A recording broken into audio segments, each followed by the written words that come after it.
we're gonna do. All right, you are live. I Hi, hi, am hi. live. Hey, it's Sex Adventure Tuesday! Yay! Ooh, What's up? We get lamp. Do you see what I did there? we have Taram is back. Yay! No more me. Finally. No more me being like, oh god, what haven't I played? Oh god, all of it. Um. Okay. So today we have hopefully two games by Amanda Walker, who got Best in Show, along with another game at Spring Thing. And so we're going to play the Best in Show game, Fairest. And then we're going to play her last game, which is also very cool sounding. What Heart Heard of Ghost Guest. Jerem, tell me about Amanda Walker. Well, I don't know the young lady personally, but I read her IF Comp retro of What Heart of Ghost Guest with a lot of interest, because she is, in a nutshell, like us, a lifelong fan of IF who kind of, hey, it's time for me to finally write something. I've been playing Zork and et cetera for a very long time. Comes out the gate with a banger. I don't believe it was her debut. I glanced at her IFDB profile earlier, and I think she put out a couple of things, but this is where I had first heard her name. And What Heart Heard of Ghost Guest is just a masterpiece. I loved it for a lot of different reasons, which we will get into when we play it. But first, we have her slightly shorter and a little more straightforward entry into Spring Thing, Fairest, which, hey Dougie, you ever read any Grimm's fairy tales? Not the originals actually, but yeah, it's plenty. Oh, shit's fucked up. Like, That's about all I know is that the originals are all mad fucked up. yeah, there is a incredible poetry collection by Louise Gluck, which I might be mispronouncing. She's got the little dots over the U, called Metamorphoses, where she does this kind of interesting Angela Carter-esque feminist kind of gross reframing of those fairy tales. To be fair, you don't need to add a lot to get the grossness in. They were incredibly dark. They were morality tales and parables more than they were nice Cinderella with mice and, singing and whatnot. Yeah, yeah. Fairest takes that same conceit. Louise Gluck applied it to poetry, and Amanda Walker is applying it to IF with, I think, great results. I am, I however, tempted to ask, before we get started, very quickly, please indulge me. okay. Shall we cover what this podcast is actually about, which is the Eurovision Song Contest 2022? 30 seconds, top five, go. I didn't watch. What were your top five? I was bad. Um, I didn't watch. my friend, you missed out on a good year. Um, Latvia, which got knocked out in the semifinals because there is no justice in this world, put out an incredibly hilarious song about how going organic and vegan will get you laid. The song is called Being Green is Hot. Or, excuse me, the song is called Eat Your Salad. The chorus goes, Being green is hot, and being green is cool. Um, Serbia was my personal favorite. Too weird and good to ever actually win. Ukraine took it for obvious geopolitical reasons, but their song was also very, very good. But we will rehash at a later date. I should have checked with you before dropping this bomb in the chat, but it was a good year. No, I will catch up. So long as nobody got robbed or everybody Latvia, got dude. robbed. Yeah, that This song, The Latvia thing was ridiculous. instead of meat, I eat veggies. Hey, come on. Like, I did notice that we do not have an 18 plus sticker on our stream. we have one viewer, and that viewer is me.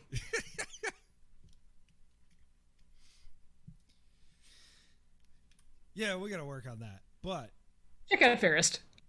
yeah, let's check out Fairest. How's that look? Does that look good? Hey, there we go. So yeah, I already like. So it's super interesting switching from the vintage stuff to modern stuff because coming at it from the modern side, I'm not looking at the feelies. I'm not expecting myself to have to read the instruction manual. Hmm. And then every time I do, I'm like blown away by the amount of work put into it. Like A Mind Forever Voyaging starts with an entire magazine, like a New Yorker magazine, with like a full article that ties into the plot and ads for like the places that you go. So like there's a ad for the clothing store that you keep stopping in to buy increasingly worse clothes. Uh, So I just love when even something like a title screen is there, like especially for something that's only spend so much time on this. Here's like what you're trying to do, just to have like a cool cover image, I think goes a long way. So I was excited to fire this up and have a really cool cover image. the mood, right? Even if you don't have a full array of feelies and world building, like the point of graphic design isn't necessarily to make things look pretty, it's to convey information. And what this is conveying is fractured fairy tales, if it were. Got it. Yeah, yeah. Also, did I send you the I'll have to find it again. I found the guy who wrote A Mind Forever Voyaging's entire design diary, which includes all the like a ton of text from the game, but it's also got all the QA notes and like his personal Gimme, responses to it. gimme.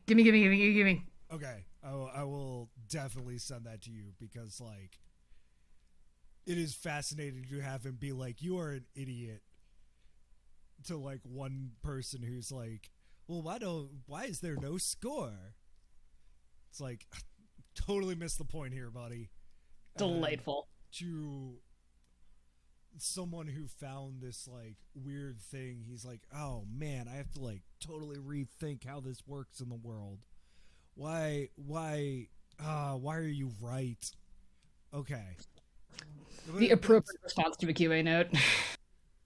But it's cool to like see that back and forth, like because I think there's some of that in modern stuff, but there because like I've seen this with ZZT competitions where people have to recuse themselves from judging, like big time judges, because they're on the like testing track and they're like, "Look, I've played this game backwards, forwards. I've tried breaking this game. I can't judge it fairly." Yeah. So like, how do I do that? And I think with Spring Thing in particular, like you have at least so many games where you can't be friends with everybody. But let's get started on this. I'm like, I just started reading the like very beginning of it, and was very, very, very, very excited about it. So let's before After I hit you. space.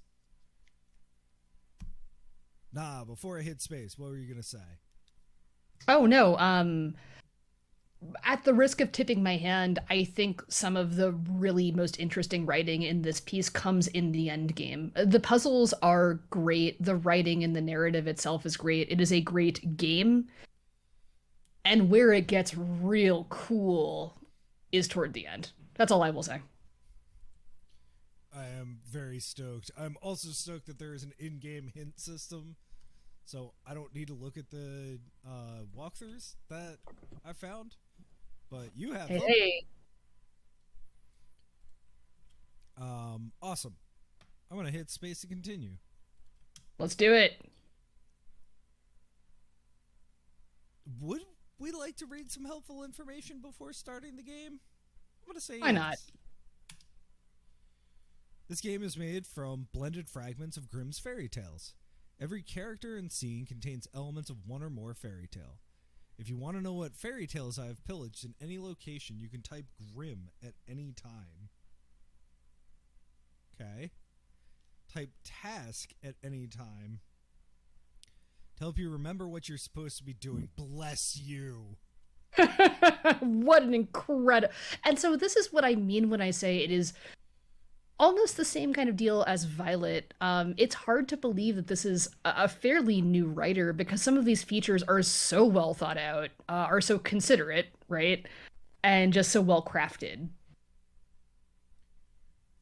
Yeah, I mean the amount of time, and this is a problem with like any game. I'm playing Fallout New Vegas right now, Mm.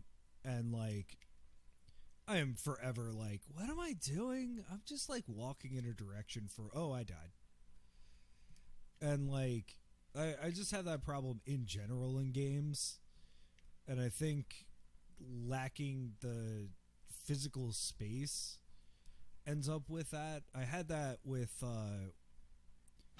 really with most of the games that I've played on my own. Just like Fish last week. Really, really liked it. Found out that there's a whole other half to the game because I was reading reviews that has nothing to do with the part that I was talking about. So maybe we won't be starting from scratch. Who knows? Let's sing. But So I actually have a fun idea. I'm going to let you vamp for just a moment, and I'm going to go get my collected Grimm's fairy tales from my bookshelf, which is a book that I have had longer than pretty much any book. I almost wish we were on video so I could show you how tattered and worn and held together literally with duct tape this thing is. And maybe if we get curious in a scene or two as to what's going on, you can type Grimm and I'll try to find the appropriate one. I love that. Let's do that. Hell yeah. Vamp. Vamp like you never vamped before. I'll be back in 30 seconds. All right, I will continue reading this. To communicate with another character, type talk to someone. There is a hint system, and you will discover it shortly. Type about to see information about the game and its credits. You can see a list of helpful verbs by typing verbs. As I'm frantically writing this down, type help to come back to this information. This game is merciful, and there is no way to lose or lock it in an unwinnable state. Are you new to Parser IF? No, I'm not, but I'm curious. Parser-based interactive fiction, like this game, is played by reading the story and typing responsive, verb, object. Useful verbs are examine, talk to, get, give, etc. Begin by examining objects around you and examining yourself. To examine an object, type examine hat or simply X hat. To examine yourself, type X me. To see your inventory, type I. You almost never have to type the full object description. For instance, if the game tells you there is a shiny white diamond here, you can type X shiny, or X white, or X diamond. You can move in the directions the game indicates by typing directions like north for north, or up for up. If you want to see the full description of the room again, just type look. Playing through an IF game requires careful reading and attention to detail. Examine everything, make a map of the game, and experiment to find out what you can and cannot do. A very good primer for playing IF can be found at that URL. It is a very good primer. You can see a list of useful verbs for typing verbs. Type play to come back to these instructions. Press any key to continue.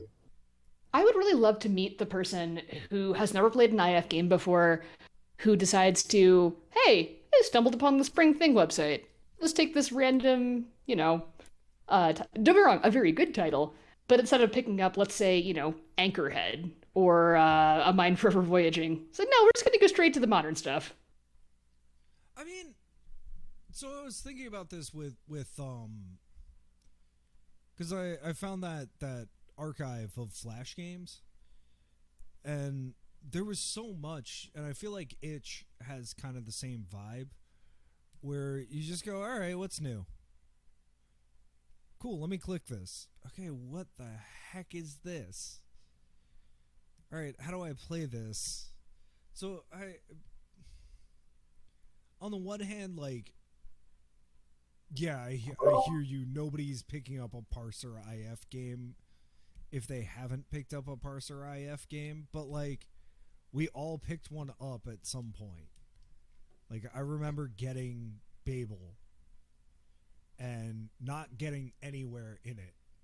And like, yeah, we knocked that out in like 3 hours. So I'm curious, like, I wonder where this stuff falls in like rankings and things like that, because it was super interesting to find it, and like looking at the Homestar, like what put me down Flash games was I was talking to somebody and they were like, yeah, didn't a Homestar Runner have one of those? Like, oh yeah, they did. Whatever happened to that? Which you can play on the Homestar Runner website. Still, they have a emulator for Flash on their website. Bless those brothers chap. So what's our name? Yeah, what is our name? Dad. No. Fugu Gods. No.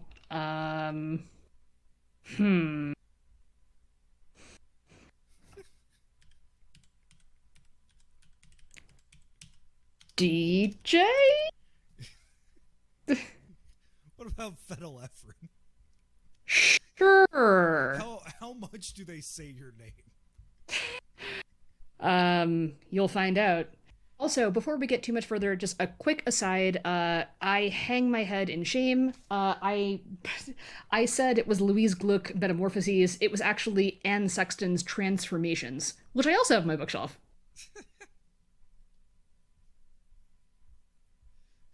As I frantically... There might be some poetry tonight. I'm just saying. Nice. Gotta figure out a way to get your camera working. All right, now let's get a real normal human name. Polly. How about Greg? Oh, what did you say? How about Greg? Yeah, Polly works. Sure. Like Polly Greg. Multiple Gregs. Oh gosh. Oh gosh.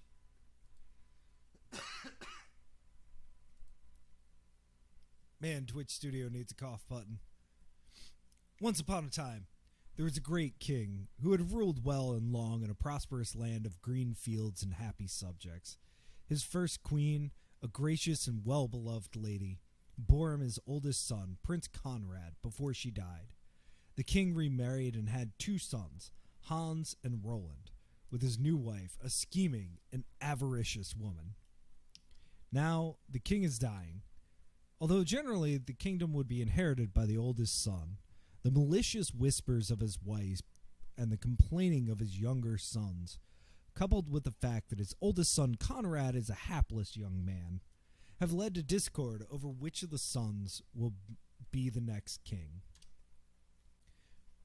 You are in the great hall of the castle with your father, the king, your two brothers, the king's magician and your stepmother. The king, aged, sick, and exhausted, is on the throne, facing the five of you. He says, "Wife, how can I choose one of my younger sons to be king? Conrad," he nods at you, "is the eldest, and the kingdom should rightfully pass to him." The queen replies, "But my lord, he's not fit to be king. He's gone on no quests, defeated no enemies, and is not as handsome as my sons." All of which is true. The king wearily passes a hand over his face and says, "How can I choose?" He turns to his magician and asks, "Magician, have you any guidance? How may I pick a son to lead after me?" The magician pulls 3 snow-white feathers from his pocket and says, "These feathers come from the enchanted Swan brothers and will guide those who follow them. We shall set a task to the princes, and they shall follow these feathers wherever they blow and complete the task.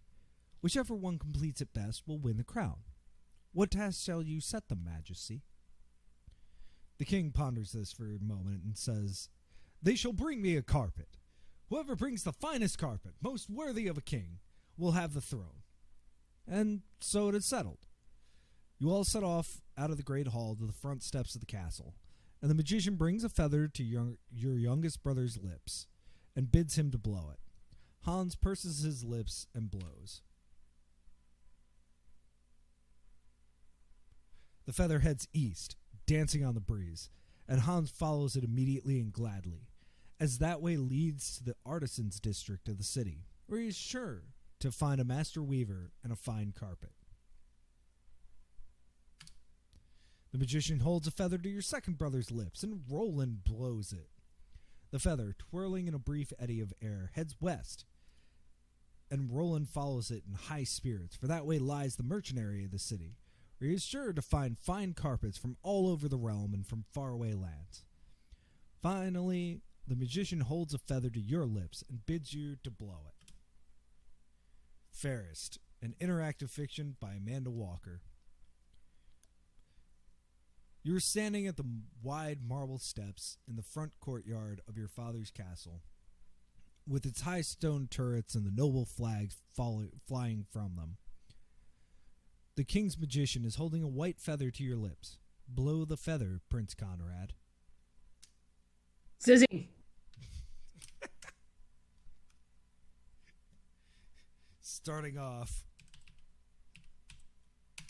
Zizzy, you've heard the magician use this spell, and you've always wanted to try it, so you wave your arms in a dramatic gesture and shout, "Zizzy!" And suddenly you're stricken with a cramping feeling in your intestines. For a terrifying moment, you feel you are about to have a most unprincely accident. But thankfully, the feeling passes shortly. Perhaps you ought not to meddle with magic words. I mean, fair enough. Oh, blue feather? Yeah, blow feather.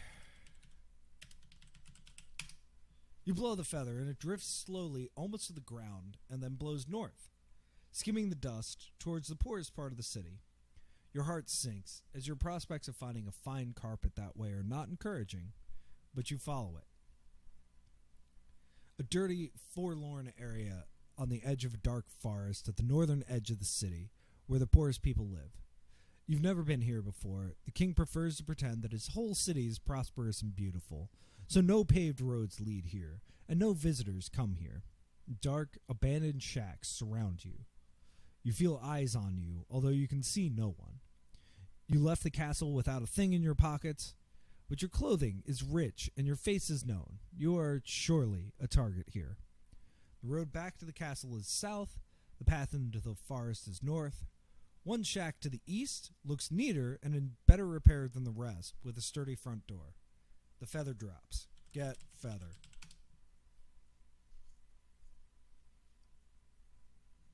So we have a castle, and we're in the slums. There is something to the east. There is something to the north. Yeah, do you want to go check out the shack or head straight into the forest?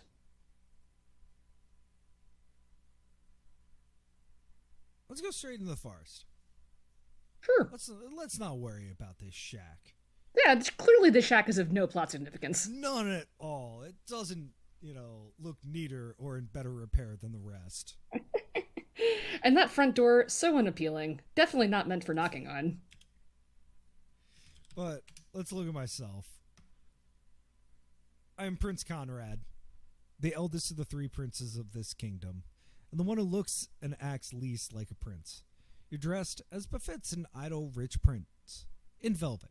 You're also Greg, playing this game. Huh. Okay. Yeah. Let's go into the forest.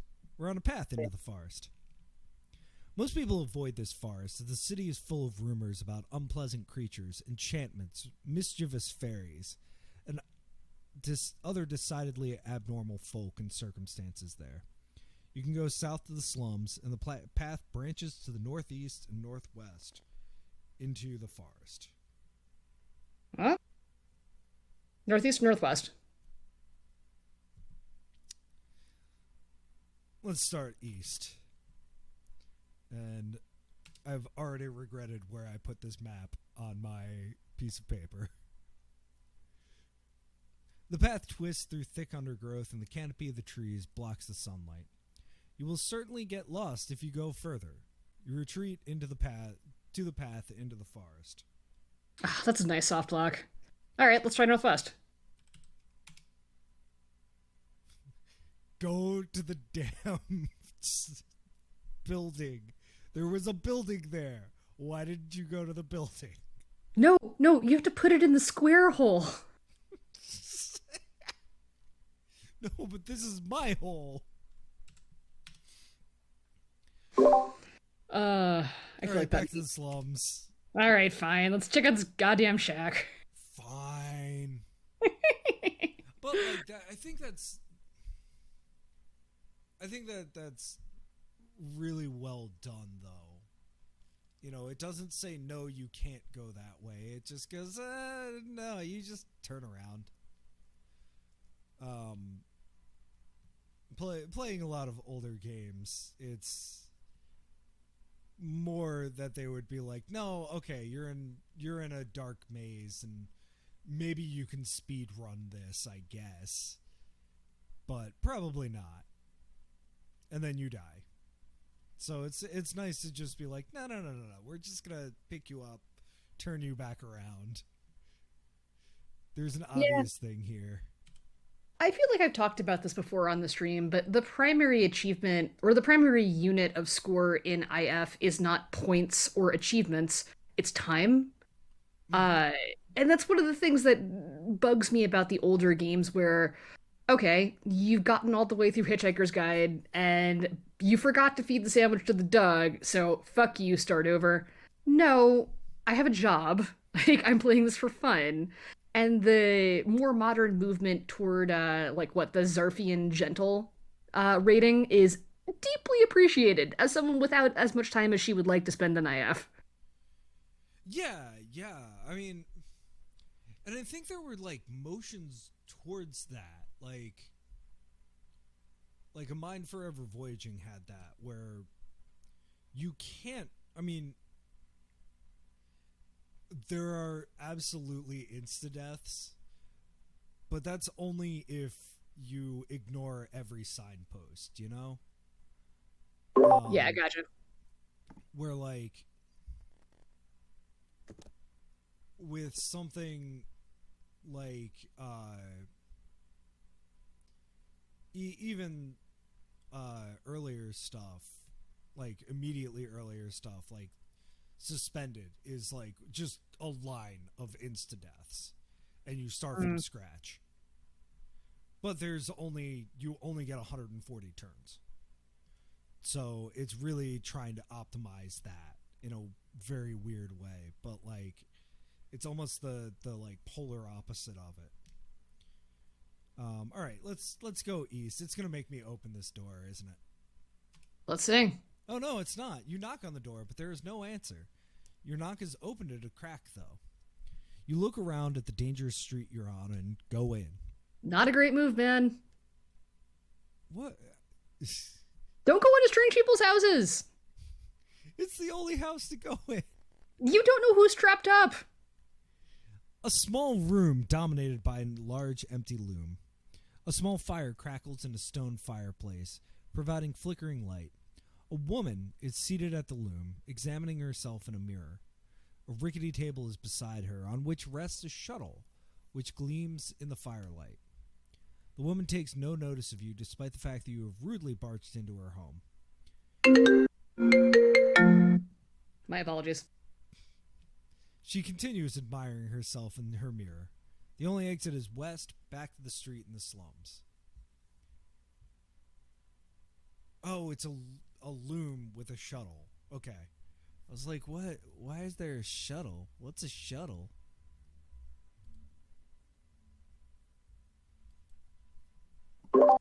It is the little square bit that you move between the strands of a loom to direct your thread. Got it. Let's look at this woman. A coldly beautiful woman with a glow like the moon, dressed in black, examining her haughty, chiseled face and black eyes in a small mirror.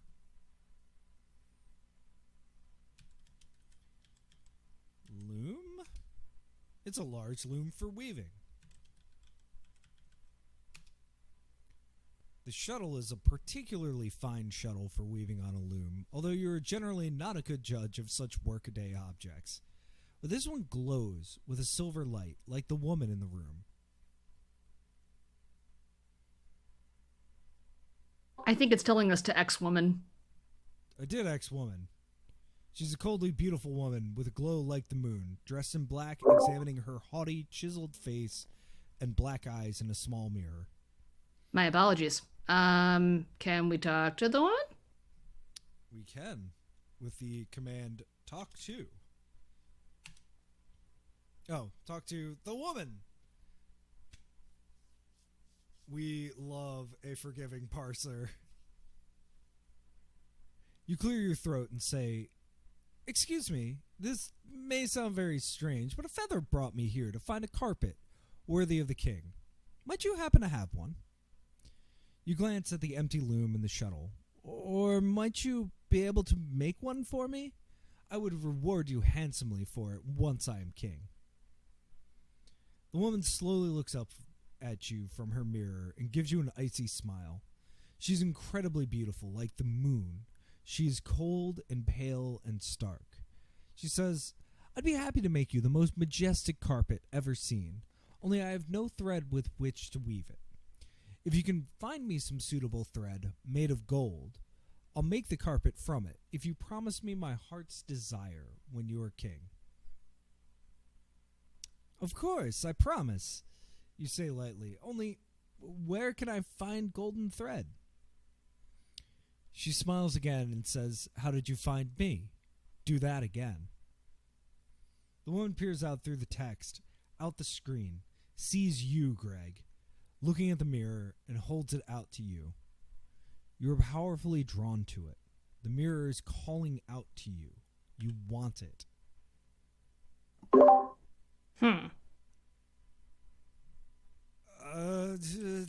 X mirror. It's a small mirror in the woman's sleek hand, reflecting the woman's haughty, chiseled face and the dancing firelight in its polished surface. Wait, it's reflecting a different face, golden and pouting. No, it's a lovely face with violet eyes, crying. You're mesmerized by it. You want it.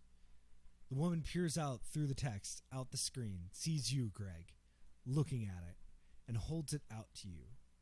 The mirror is calling out to you. You want it. Get mirror? It's rude. I'm concerned. I don't barge into this woman's home, demand things of her, agree to whatever my heart desires, and then take her mirror out of her hand? Wow, I guess you're a fairy tale hero. Conrad reaches for the mirror. The woman flutters her fingers at him, freezing him in place. She looks out of the story, out of the words, out of the screen, at you, Greg. She locks eyes with you, smiles a haunting smile, and holds out the mirror. You are you, Greg, playing this game as Prince Conrad. The woman's hand is reaching out through the text towards you, holding out the mirror. You hesitate for a moment, your eyes locked on the woman's black eyes, and then you reach into the text through the screen. Your fingertips brush hers with an electric tingle as you take the mirror. And as you pull the mirror from the game, it dissolves and travels into your fingers, up your arm, your shoulder, your neck, and into your mind. The mirror tilts and winks in your mind. And as it shifts and turns and sparkles there, you know something about it instinctively. This mirror is a magical gauge of female beauty, but its eye is subtle. With so many beauties to choose from, it pulses with the reflections of lovely faces. It is supposed to know and reflect the fairest woman in the land, but it is wiser than most people, and knows that beauty is more than fair features, and that the fairest of all may change from day to day, moment to moment, as the good and evil in women's hearts act upon the world around them. And so you know that it can help you see the women you encounter with clarity. You, Greg, may now examine or look in the mirror in your mind when you meet a new character to learn more about them. Examine it now in this room to see this woman more clearly. You return to the game, to being Conrad, who is standing in the dim room with his mouth hanging open. I tricked you into playing some feminist shit. Oh, boy. I mean, please trick me into playing good games. So, we're still in the dim room. The only exit is west, back to the streets and the slums. You shake yourself out of a strange daze and look at the woman in surprise. Didn't you just have a mirror? You say. I did, the woman replies, but it has now gone to another, the one behind your eyes. Greg. I'm really glad that I did not name the character pseudoephedrine. Phenylephrine, whatever I named it. You look around in confusion, then shrug. If this woman thinks there's someone named Greg behind your eyes, you'll play along, as long as it helps you get your carpet. Alright, what's the mirror got to say about this lady? You look into the mirror in your mind and see jumbled images of this woman's life, her emotions, her actions. The woman is beautiful as the moon, much younger, weeping at her mother's grave. She's an orphan, poor and hungry, yet with such a gift for weaving with the magic shuttle her mother left her.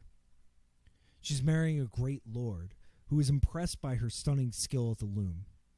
She's a stepmother to a girl as white as snow, whom she grows to hate for the child's growing beauty.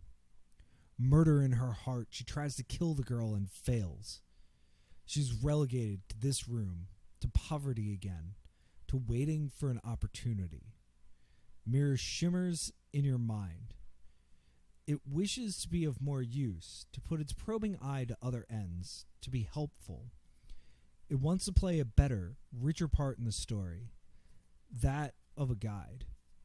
You, Greg, may now query Mirror for a hint in any location in addition to examining it. Conrad is staring around him, wondering what's going on, unable to see what you, Greg, see in the mirror. He can only see her beauty. You return to the game, to being Conrad. We stan a diegetic hint system. Love it. You fucking love to see it. Well, I'm going to hit Grim. I mean, obviously this is Snow White. Thank you, Disney, for giving me the basics of this stuff. Mm-hmm.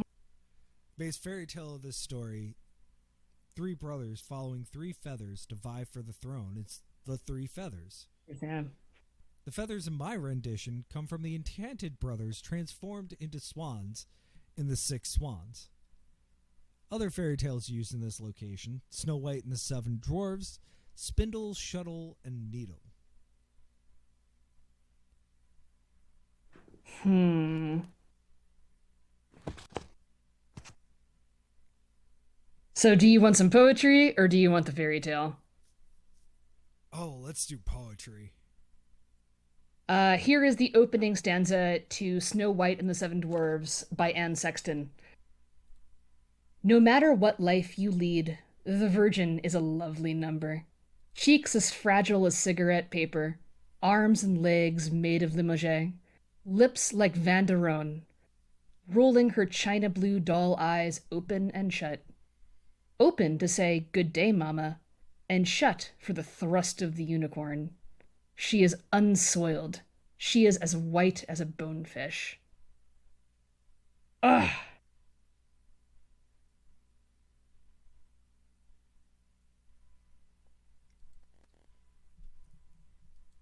I will skip ahead just because the last lines. I'm doing this poem a disservice. And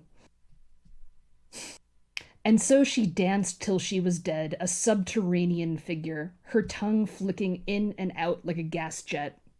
Meanwhile, Snow White held court, rolling her china blue doll eyes open and shut, and sometimes referring to her mirror, as women do.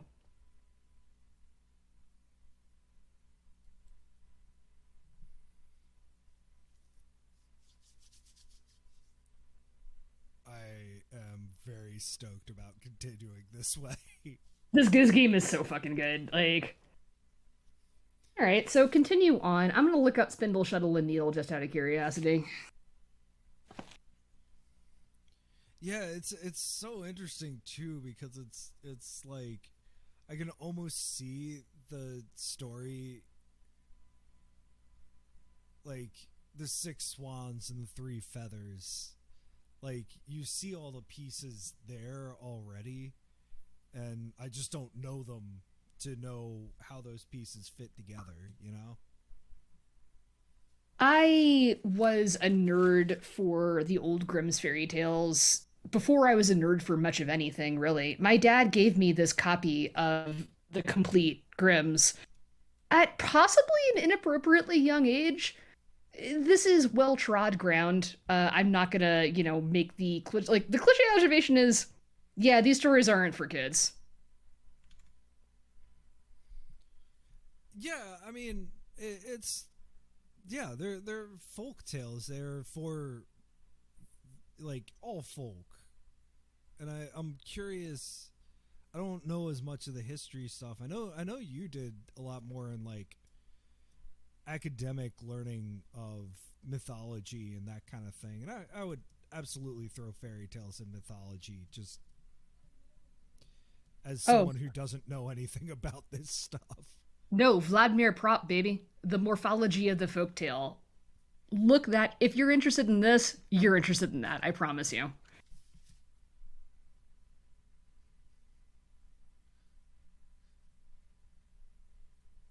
As writing down so many things that have nothing to do with this game on this map, and very stoked about it. So I think we've gotten everything here, unless we want to do something probably very dumb and try and get the shuttle. We can give it a shot. I mean, at the beginning, the game said that it wasn't going to penalize us or lock us out of anything, so Okay. it's yeah, let's give it a shot. Sure. You can't simply take the shuttle from this lady. It's a most curious object, however. Okay. Fair enough. All right. Well, we have the Uh, mirror.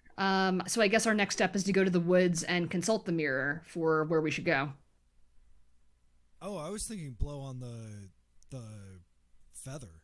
Oh, yes, that is what she told us to do. Yeah. Well, we got a couple of options.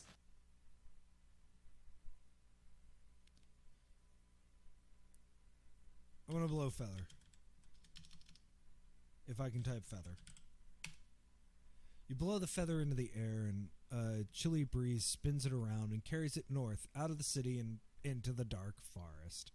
See the feather dancing off to the north. You better follow it. This is fucking masterful. Just on a game design level. Yes. Because you could also not do that and do exactly what you said and be like, well, the only other place to go is the forest. Mm-hmm. We've read all this. You see the feather dancing off to the northeast. You'd better follow it. Do you want to not follow it? Yeah, let's go to the castle and party. Yeah. Yeah. You should follow the feather, which is going northeast. I mean, fair.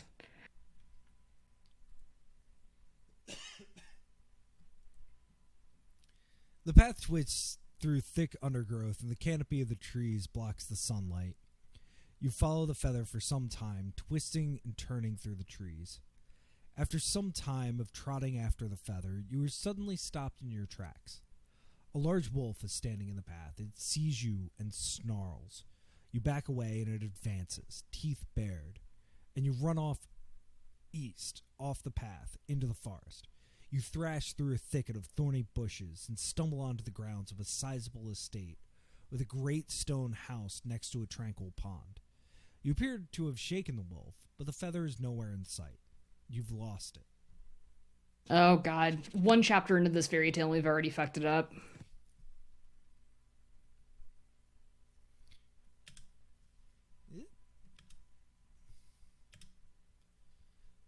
You eye the house and grounds. It's an impressive place, and you frown, as you've never heard of any estate like this within walking distance of your city. It's clearly the house of nobles, but you, of course, know all the noble houses around, having attended parties at all of them. This is a tranquil pond, covered with lily pads in the front grounds of the large stone house. You hear the croaking of a large frog, and looking closer, you spy the frog itself sitting on a lily pad by the edge of the pond.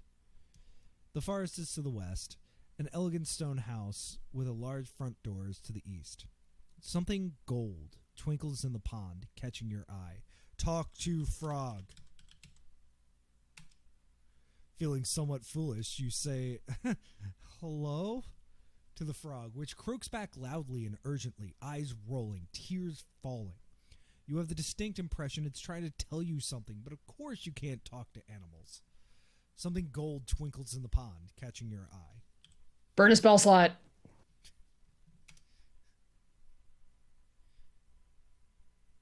So, inventory, you, Conrad, are carrying nothing. You, Greg, are carrying the mirror in your mind. Just the craft here has been so, like, it has been both, here is the obvious next step, and at the same time, I don't feel like I'm being talked down to by having, like, oh, okay, here's the direction the feather is going. Clearly, like, something gold twinkles in the pond. Look at the pond, silly.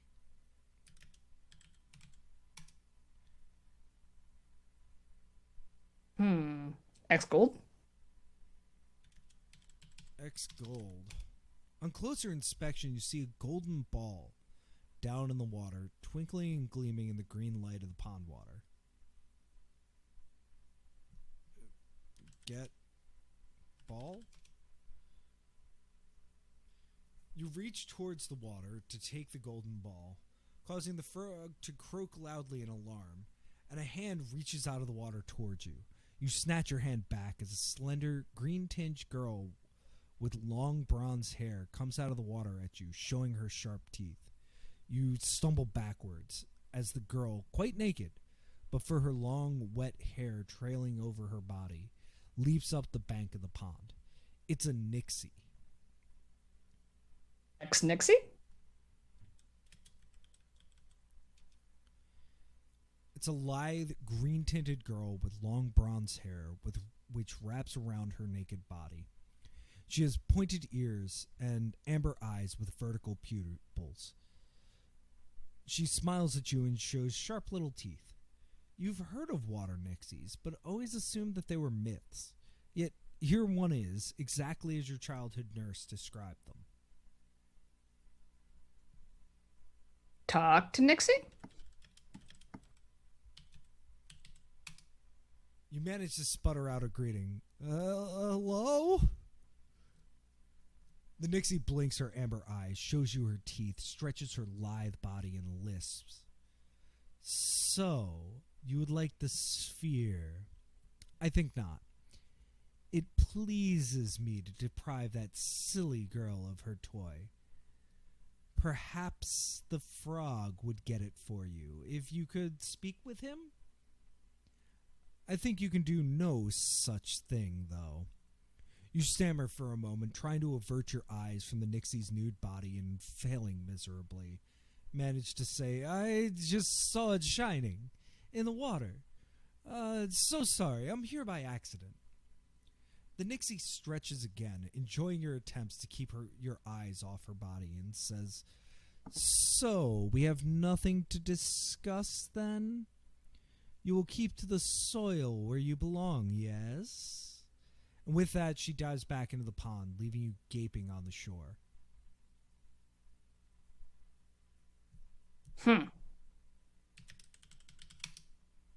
Let's look around again. I tried examining the mirror, but it was too late. Images of lovely faces pulse and disappear on its surface. This is Tranquil Pond. We've read Forest in the West. We did try talking to the frog. We can't speak with animals. Okay, well, guess we'll try the house then. We'll go east yet again.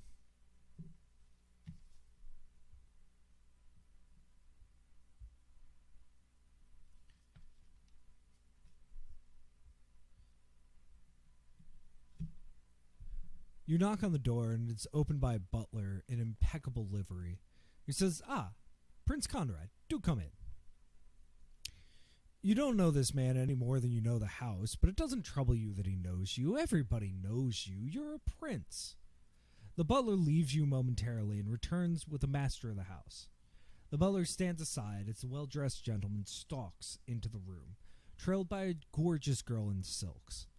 Her face is as lovely as a doll's and as vacuous, with a sulky, pouting mouth.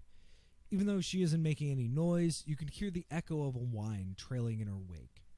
The gentleman, enough to like her to clearly be her father, bows to you, taking you in your torn velvet clothing, and says, Welcome to our house, Prince Conrad. This is the entry hall of an elegant stone house, fit for gentry. It is filled with colorful woven tapestries, expensive furnishings, and fine rugs.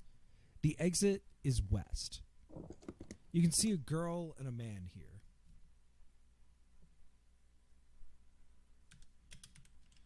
Thanks, girl. Man.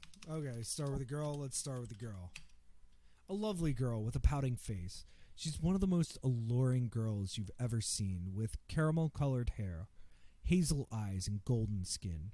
And that pouting expression is adorable.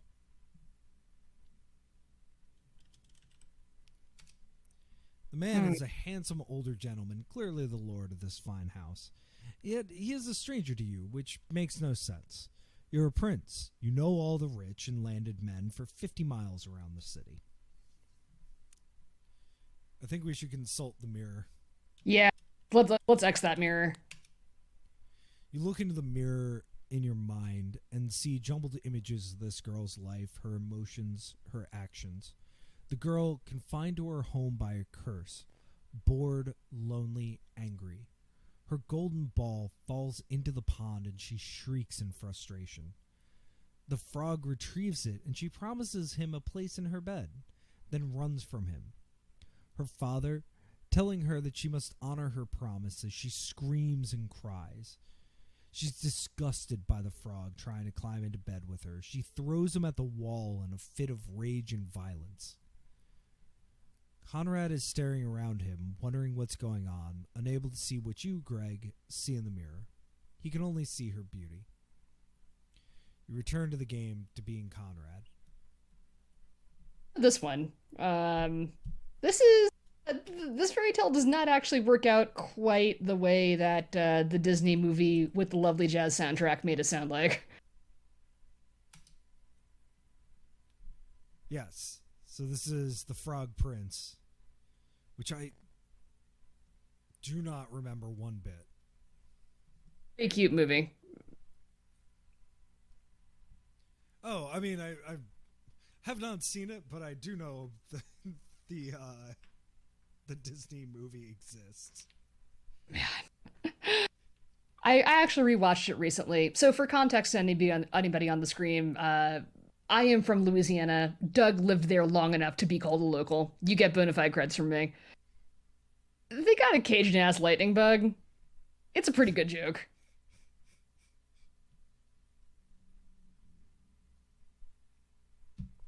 Okay. So All right. obviously we need to give the ball back to the do we though? Anyway, Let's see. do you want to start with the man or the girl? Let's talk to the men. You bow and say, "Good afternoon. I was following a magic feather, and I lost it after an encounter with a wolf and found your One house does. here. I feel I should know you, yet I do not." The gentleman nods sagely and says, "We're not known outside the forest due to a curse on us. We cannot leave." The girl breaks into a large, coy smile and gives you a deep curtsy, saying, "Welcome, my lord. I'm so sorry you see us like this in such a state, but we've been all day trying to get my golden ball back. Only it fell into the pond again. The frog is so unhelpful." And her father sighs and says, "I'm afraid my daughter treated an enchanted frog badly, which annoyed the enchantress, and so we are cursed. And my daughter keeps losing her golden ball in the pond, and the frog has stopped retrieving it since she snubbed him. And so here you find us." The girl lets out a petulant wail and says, "My ball! I want it back." You blink and try to say something about your lost feather and the thick forest, but the girl is whining now and her father is arguing with her and you can't get their attention.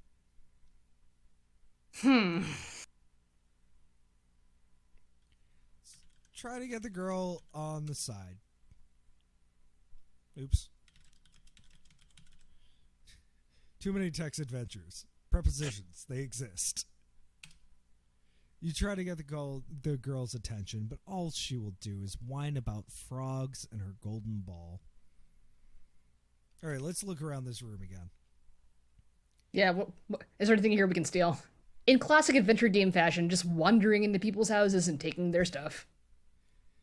This is the entry hall of an elegant stone house fit for gentry. It's filled with colorful woven tapestries, expensive furnishings, and fine rugs. Get that rug. West. Get rug. Get rug. You can't simply take things from someone else's house, even if you are a prince. We did it with the mirror. We took that literally out. Well, I don't know if we did that.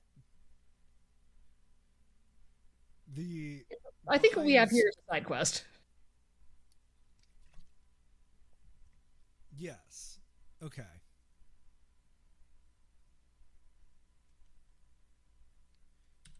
So all we have is west of the pond.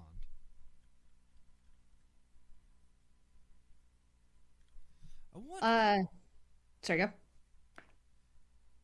Can we just summon the Nixie again? Let's see. It doesn't seem like there's much else we can do in the house.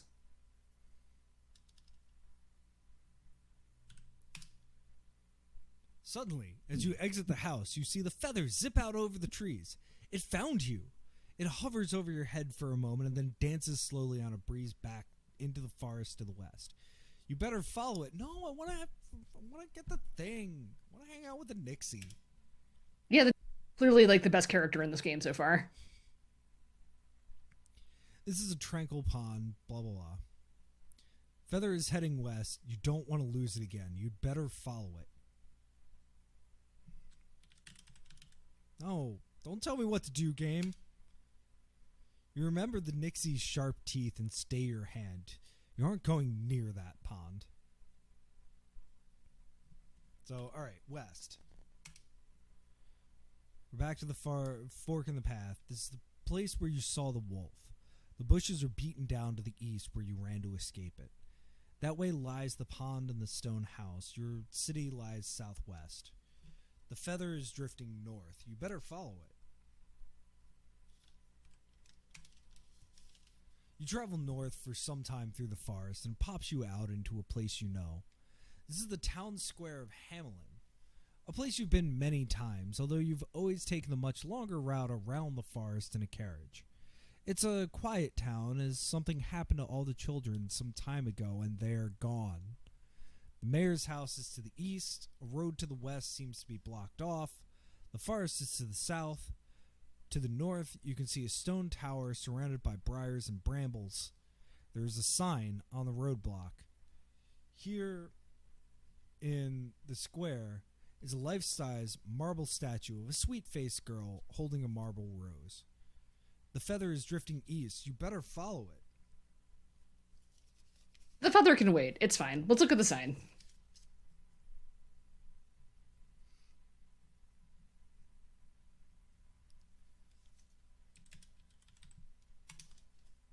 A wooden roadblock with a sign saying Road to Bremen closed due to troll under bridge. All right. A common problem. Okay, so east is to the mayor's house. Road to the west is blocked off. Forest is to the south. North is to a tower. Okay. Got my exits. Got my new page. Statue. Yeah, let's look at the statue. A very realistic marble statue of a sweet-faced girl holding a marble rose. X rose. A very realistic marble rose in the stone figures of the marble girl. All right. Is there anything else here? Well, no. We're in front of the mayor's house. You're standing in front of the house of the mayor of Hamelin, a man you know. This is a well-built and large house. The mayor is a rich man, but he is always scheming to enrich himself further. Recently, he's been searching for the richest young lady he can find, with the hopes of marrying into yet more money. The feather comes to rest here in front of the stained glass front door to the east. It lifts and twirls around. This is where it wants you to go. The town square lies west. You can see a white feather here. Getting that feather.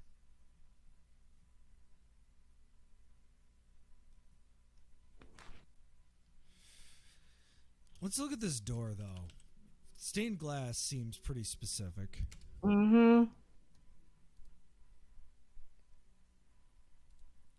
A stained glass front door that rivals anything your father the king has in the palace.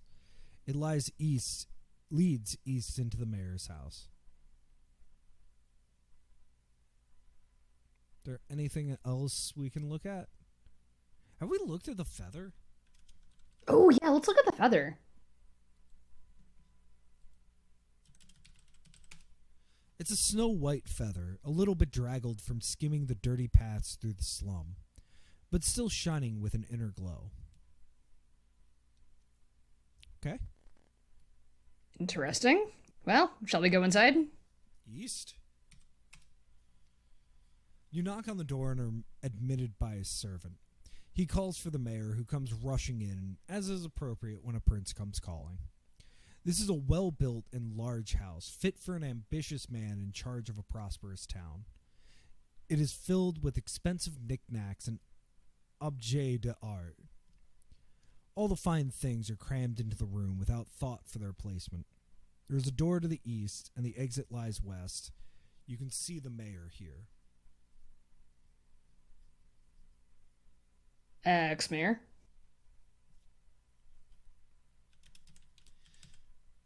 Thank you, because I was just about to just bash east. A florid, toadying man who cares for nothing so much as gold. A vulgar man, but a good ally. To a man. Let's talk to the mayor. What does he got to say? You greet the mayor and he fawns on you, praising you, your brothers, your stepmother, and of course your father, the king. You tell him about your quest for gold thread, and he says, "Well, you're in luck today, Prince Conrad. I have a young lady in my barn right now who claims she can spin straw into gold. If she can, you're welcome to some of it. Then I'll marry her and have all the gold I want. I know you'll remember my kindness to you when you are king." He grins and continues, "Of course, if the lady is proved a liar and can't spin any gold, then I'll put her to death for lying to me. She's in the barn if you'd like to go chat with her." And he indicates the barn to the east. "No, if you excuse me, I have work to do elsewhere." With that, he bows and leaves the room. Mm-hmm. I seem to know at least a couple of these fairy tales. I guess let's go east. I wonder where we're going to get that golden thread from. I want to look at the knickknacks.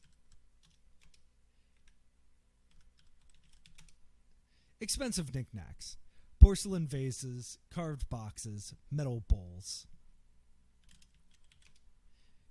The art is painting sculptures and elaborate tables to hold everything. Okay. East? East. It's a barn. It's a sturdy wooden barn filled with straw. A girl sits by a spinning wheel, crying as if her heart would break. The exit is west into the mayor's house. You can see a girl here. Forgot the girl. More, incredible crafting action. Let's look at this wheel. Oh, no. Are we doing a dirtbag run? An ordinary spinning wheel, but it's missing something, you think. I mean, I feel like you start as a dirtbag run in this. I don't... Why? It's almost like the point of the game is that fairy tale protagonists are dirtbags. Why? I'm trying to think.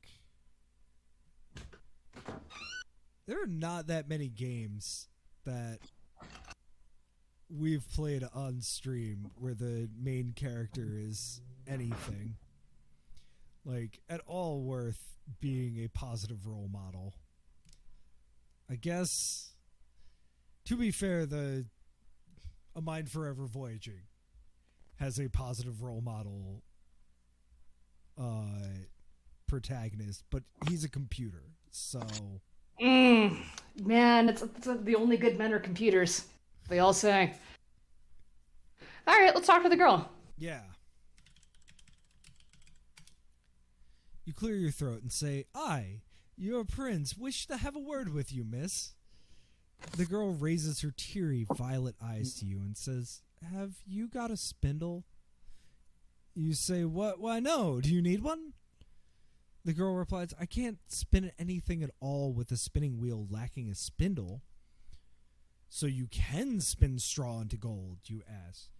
She sighs and says, "Well, in a manner of speaking, but no spindle, no gold. And then he'll put me to death." With this, she breaks into wailing sobs again. You heave a sigh. Why must you do everything? Women be spinning. You look into the mirror and see jumbled images of this girl's life, her emotions, her actions. The girl, younger, alone with her father, poor and wandering the streets afraid. Her father, dying, tells her to find a rich husband at any cost. She meets a strange little man. In her ambition and desperation, she strikes a terrible bargain. She's telling the mayor she can spin straw into gold, lying, afraid. The threat of death hangs over her, and her tears are drowning her. Conrad is staring around him, wondering what's going on, unable to see what you, Greg, see in the mirror. He can only see her beauty. You return to the game to being Conrad.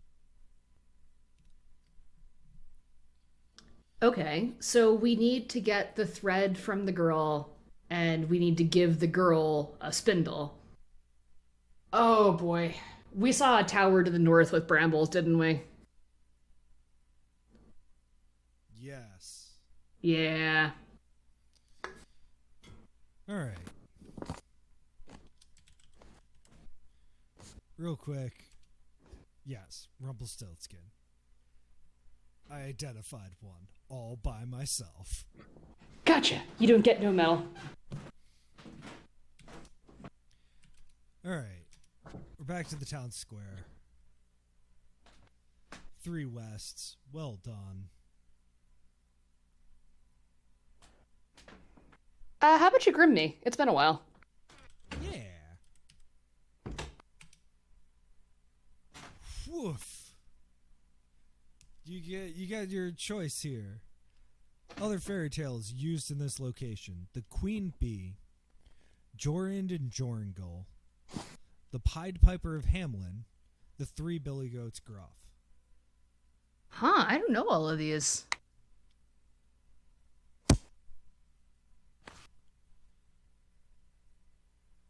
I know Jorund and Jorungal is one that gets lumped in with other like fairy tales as like the pop culture version. Mm-hmm. Like I want to say it's part of Hansel and Gretel. Whichever one is the one that they go into the gingerbread house. That's the one that at this point retellings of it have turned Jorund and Jorungal into it. Hansel and Gretel, yeah. But I don't know the Queen Bee at all. The only thing I know about the Pied Piper of Hamelin is that he kills all the children? And then I feel like I should know the Billy Goats Gruff. Because, like, yeah, but I actually can't remember the actual story of it. This is just making me want to read, like, Grimm's fairy tales. I'm going on mute and unmute because I'm frantically flipping through the indexes right now.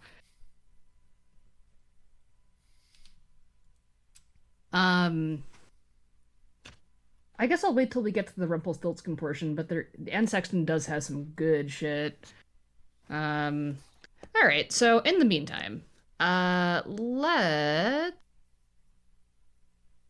I guess go north. It's the only area we haven't checked out yet, save the road to the west, which I don't think we can get to yet. Yeah, do you want to confirm that first, and then we'll go north? Sure. The road is blocked off. There is a sign on the wooden roadblock. Excellent. Let's go north. All right, fair enough. A high, thick wall of brambles and briars. Through it, you can see the tall tower to the north. Numerous skeletons are tangled up in the wicked thorns of the brambles. The town square is south. X. Skeletons. Bleached skeletons caught in the thorns of the brambles.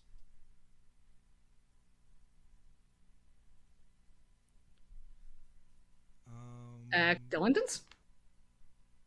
Oh no, we already did. Sorry. Okay.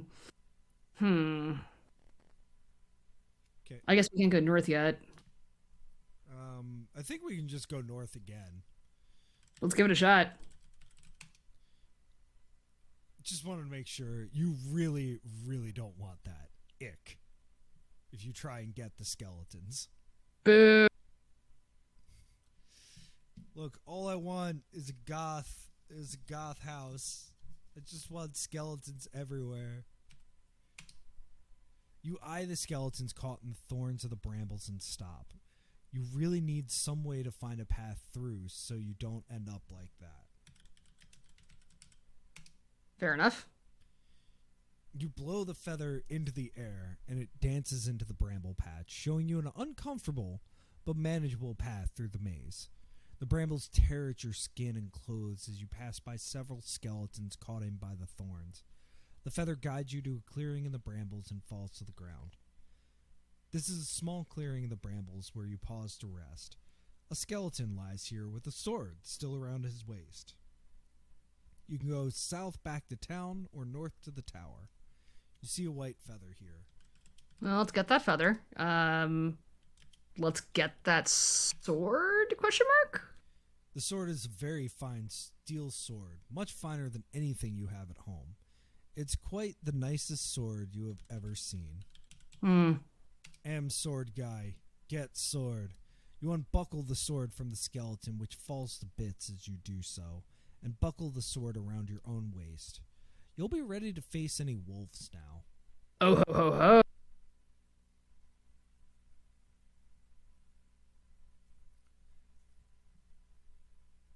Okay. North to the tower. Yep. Above you rises a steep stone tower. You notice you're standing right in the middle of an anthill, and distressed ants are running about. You've always been rather fond of insects in general, and ants in particular, so you step aside, sparing the hill further damage. Grip me real quick. I'm pretty sure I know this one. This is the Queen Bee, Sleeping Beauty, Yep. and Rapunzel. So what? Was it just the tower, or was it the ants in particular? The ants. I'm gonna do a quick Wikipedia here. So this is not quite off the dome, but the guy that I mentioned earlier, Vladimir Prop, that's Prop with two P's. It was a Russian linguist and mythologist, right? In the tradition of like Joseph Campbell, right?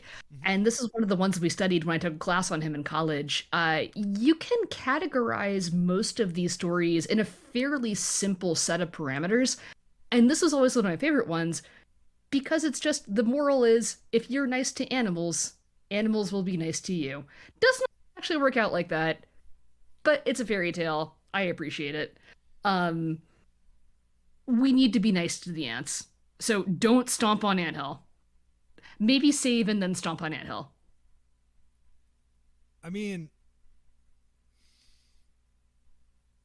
you do know that, like, I identify with ants very deeply. We're not we're not stomping on the anthill. We're gonna examine these ants, though. An anthill is by the door. Ants are scurrying about, repairing the damage you did to their hill. They seem to see you looking at them and stop, waving their antennae at you. Perhaps they are grateful that you spared their home. What would you do with ants? You should leave them where they are. How dare you? What would you do with ants? They're happy in their house.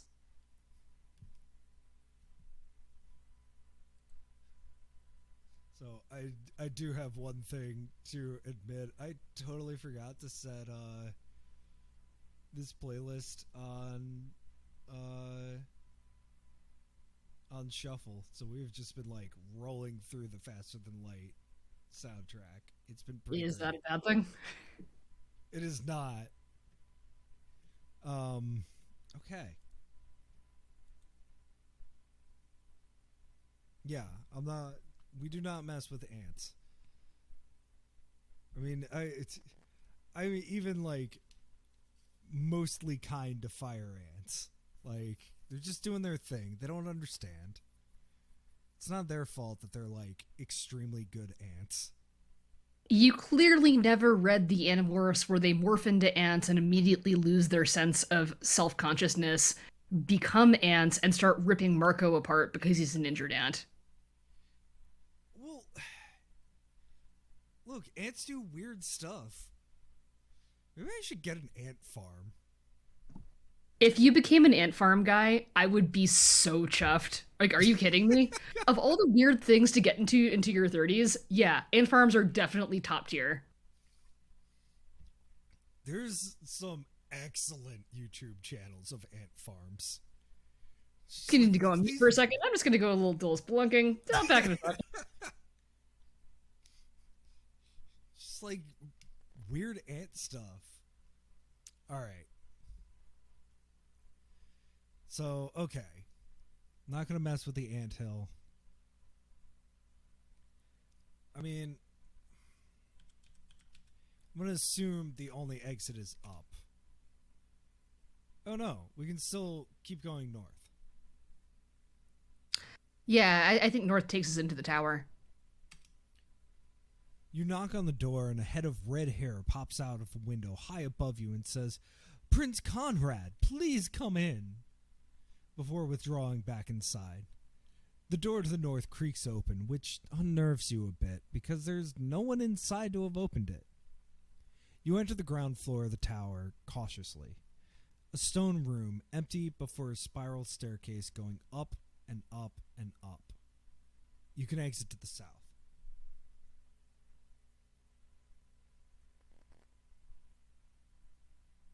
Well,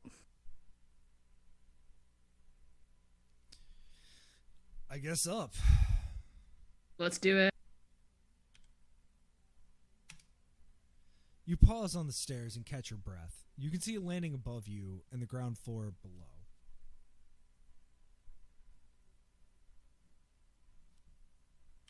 Up. Keep going up. A landing at the top of the spiral stairs. An open door is north, and a melodic voice calls from inside it. "Come in!" Can we go further up? No. Okay.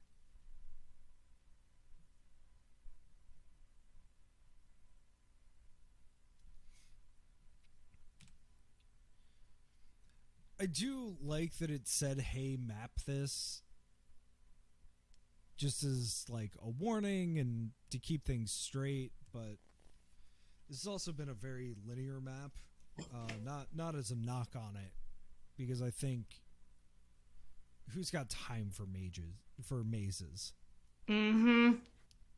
One of my least favorite traits of the old school IF that you've been playing on the stream when I'm not here. Like, no, nobody's got time for a maze. It's funny though, because like I have no interest in that kind of stuff either. I've seemed to have missed most of that, where it's more just a dense grid from a lot of it, or like, cool, here's a city, here's a reasonable like needing to get through the city. But all right, north, we're in the tower. A stone-walled room with a bare floor and a white bier with a sleeping girl in it, dressed in pink. Near one of the windows is a jaw-droppingly beautiful woman with a mane of red curls.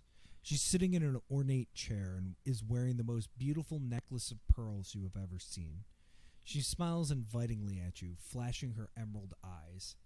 The landing is to the south. You can see a silver spindle here. Mirror. Also, and I realize we don't have the NC-17 thing on, so I apologize to any underage viewers. So, back in the day, do you think that was a bukkake joke? Or... I mean,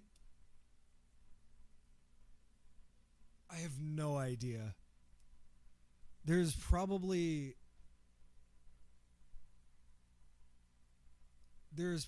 some kind of meaning to the pearls. I wonder if we examine it, if it'll tell us. Huh. I wonder if this long, sharp silver object, traditionally associated with young women with blood on its tip, has any kind of alternate meaning. Speaking of, the spindle, a fine silver spindle for a spinning wheel. Just what we need. There's some blood on its sharp tip. Can I just get it? Is it that? Spindle and run. I am not part of this. Goodbye.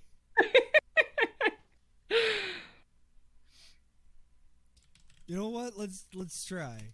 You can't just take the spindle. You should probably talk to the redheaded lady about it. Talk to redhead. What? Also, what is wrong with me? I'm not talking to the redhead.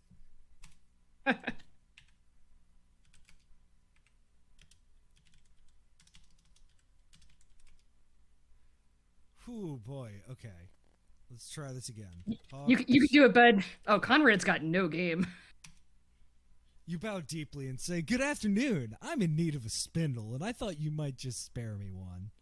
You indicate the silver spindle on the floor. She laughs, a sound like bells, and says, "You are very welcome to that spindle. It has fulfilled its purpose here and is no more use to me. Take it and owe me a favor." Sure, there's definitely not going to be a catch to this.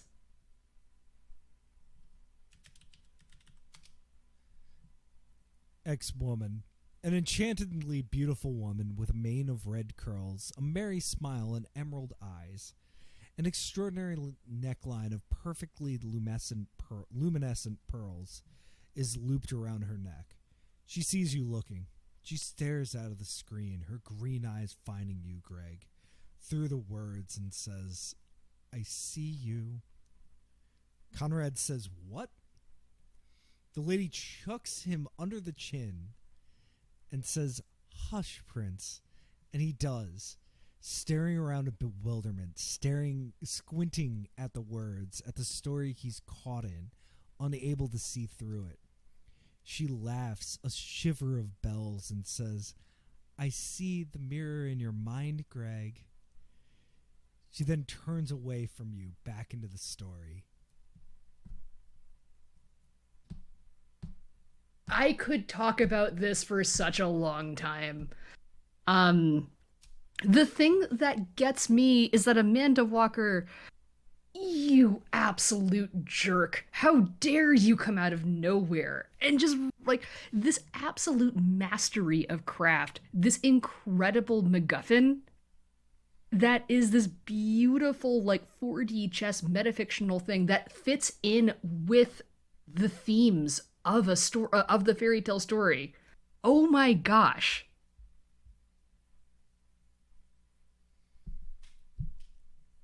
Yes. Did you have you happened to see Everything Everywhere All at Once? No, I have not. The movie. Yeah, it came out quite recently. It is absolutely incredible. I could not recommend it more highly. But it does a very similar thing where the MacGuffin is in the context of the story, this beautifully delineated thing that makes complete sense in the context of the story, but does the work of a MacGuffin. And that's how you know you have a good MacGuffin. Yeah, yeah, where it doesn't feel. It's actually, again, going back to Fallout, but like I randomly had an article across my feed talk about like why the MacGuffins in Fallout don't work. And it's because you know from the instant that you start the game that this is a MacGuffin. Instead of it just being, okay, well, like, I gotta go do a thing. And then all of a sudden, you're now super deep into, a more complex thing. I've actually seen an interesting thing about Everything Everywhere All at Once that was Jamie Lee Curtis talking about some stunt. It's like a super basic stunt, but it was another person under Michelle Yeoh kicking Jamie Lee Curtis's arms. It was just like, yeah, this is like real stagecraft. Look at this angle. Look at the angle on this shot when it's not in the movie. Look at this stunt framed in the movie. This is not the final cut, but like, here is it framed. Here's how the stagecraft works. So I'm actually like very interested in this. Also, like, that is a stacked cast. Dude, we're playing a game here. We are talking about interactive fiction and this beautiful work of art that we are playing. I could take a sidebar and talk about Everything Everywhere All at Once for another hour. It is one of the most dense and rich movies that I've ever seen. And Michelle Yeoh is Good God. Let's save it for the next stream because I want you to watch it very badly so I can talk about it with you specifically. I am not a movie person, and I'm in reading this. So yes, okay. She laughed, a shiver of bells. The fourth wall is utterly broken. I personally, the player playing as the player Greg, am entranced. All right, let's look at that mirror. What does the mirror have to say about the lady? Two faces rise: the face of the sleeping girl and the face of the red-haired woman. Which would you like to focus on? Let's look at the woman first because we haven't even looked at the girl. You try to see the lady in the mirror, but she narrows her green eyes through the words at you and barks out a terrible, guttural word. The mirror in your mind shivers and turns its surface away. You feel a sharp sensation in that place in your head where the mirror lives and stop trying to use it. You return to the game, to being Conrad, who is looking around in confusion. Let's look at the girl and then try to wake her. I get the sense it probably won't work, but it's worth a shot. A girl as radiant as the sun lies sleeping on a white bier. Her hair is golden and has roses in it. Her long black eyelashes lie pillowed on rosy cheeks. Soft breaths come from her rosebud mouth. It's hard to tell who is more beautiful, this girl or the lady at the window.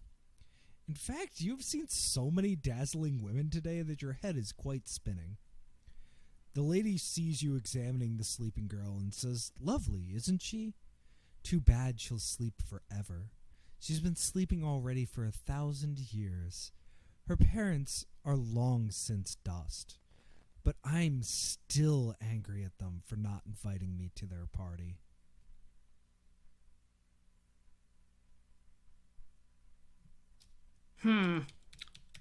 Wake girl? Do you want to try wake? I was just going to kiss her. I mean, yeah, go for it. You've heard of rumors about kissing sleeping girls to wake them? You purse your lips, and the red-haired woman laughs merrily and says, "I think not, Prince Conrad. My spells are not so easily broken. How charming that you think your kiss is so magical, though." Conrad's a dick. Excuse me, not a dick. A putz. Yeah, they do so much with, like,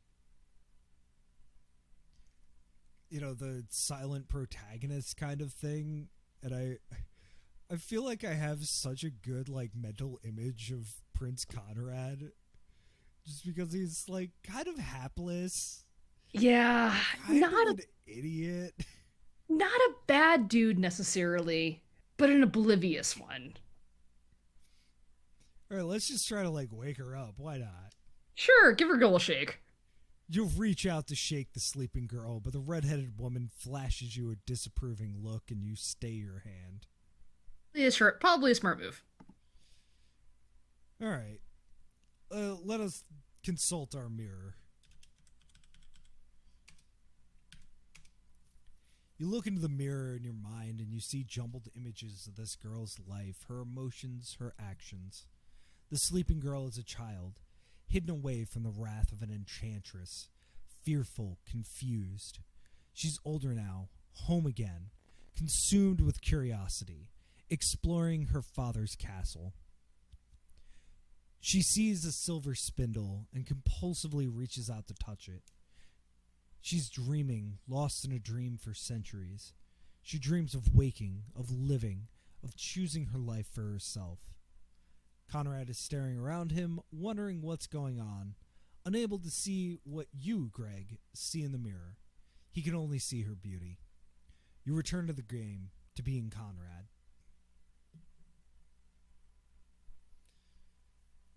Okay. I wish that gave me more information. The story. I mean, that's about as much as the story gives you.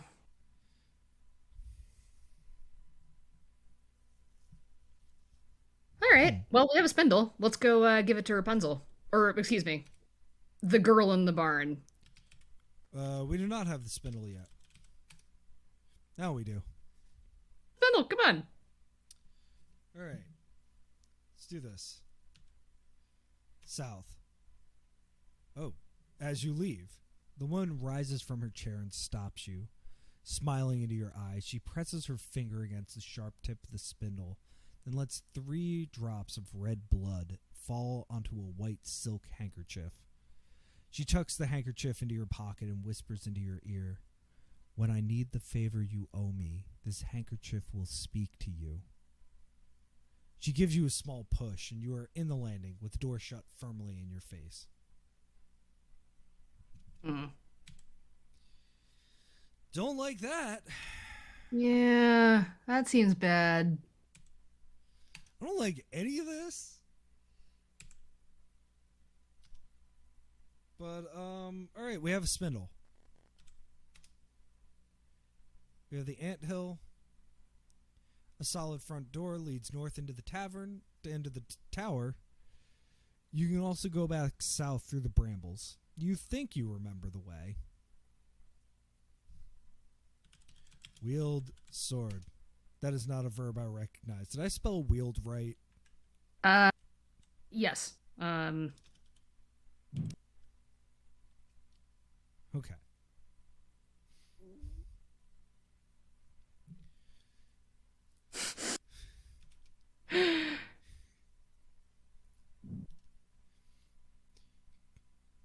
All right. Back to town. There are some fragments of a skeleton. Can I get fragments? It's just fragments of bone now. Okay, fine. Fine.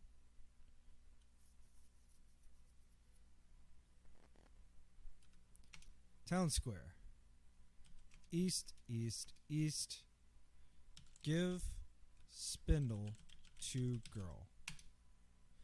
You say, "Here's a spindle, miss. It's a little bloody, but other than that, it seems like a very fine spindle." You hold the spindle out to her, and she leaps up and seizes it with a glad shout. She calls out an outlandish name, and to your astonishment, a twisted little man pops into existence in the room. Lep in the hood, up to no good. He takes the spindle, sits at the spinning wheel, and in short order has spun all the straw in the room to gold. He says to the girl, "Remember our bargain," and vanishes. The girl runs west into the house and returns with the mayor, who surveys the great piles of golden thread with satisfaction. We need to talk to the mayor and get some of this thread then. I guess I was just going to take it. Talk to mayor. You ask the mayor about the golden thread, and he says, yes, I remember. Take what you like. I'll just have the girl make more once she's my wife. You owe me a debt, your majesty. You say, quite so, but they aren't paying any attention to you any longer. Get thread. Get that thread. Taken. Have the permalink. Excellent. So, I guess back down to the slums to give the thread to the lady in the shack. yes. Because I tried to talk to the girl. You try to get the girl's attention again, but to no avail. So, fine. Back to the shack.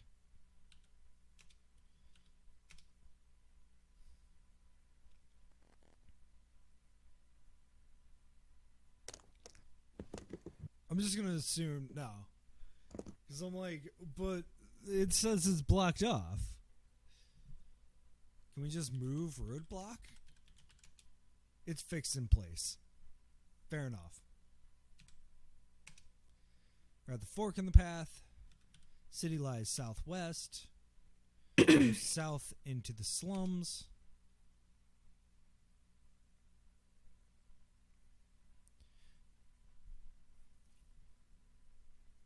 And east. And then Can I talk for a moment about how incisive and biting of a line the king prefers to pretend his whole city is prosperous and beautiful so no paved roads lead here is? Yeah, I mean, I have played some games that are older that have some impressive writing in them. Not anything as concise and just the amount of information contained in that clause. Mm.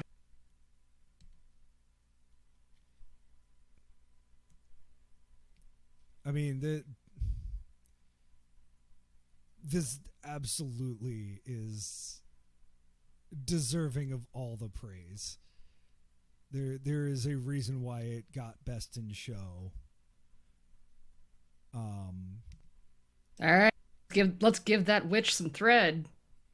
So as we enter the shack, the golden thread blazes in the light of the fire, and the woman leaps to her feet and smiles. "Perfect," she cries, holding out her hands for it.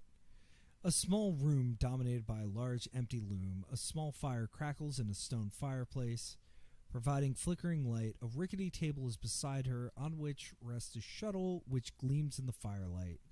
The only exit is west, back to the street in the slums. Give thread to woman. She looks at you in the eye and says, "Remember your promise. When you are king, you will give me whatever I want, yes?" "Well, yes, of course," you reply. "If it's something in my power to give you, I will." She nods, takes the thread from you, sits at her loom, picks up her shuttle, and begins to weave so quickly that the shuttle is a blur. In no time at all, she has woven a majestic golden carpet which glows in the firelight. Then she returns to her seat and resumes staring into the fire. X fire. A stone fireplace with a small fire crackling in it. The fire looks rather green. No, rather purple. No, it's just a fire. It's confusing to look at. X carpet? Yeah. It's a fabulous golden carpet, the finest you have ever seen. Get carpet. Taken.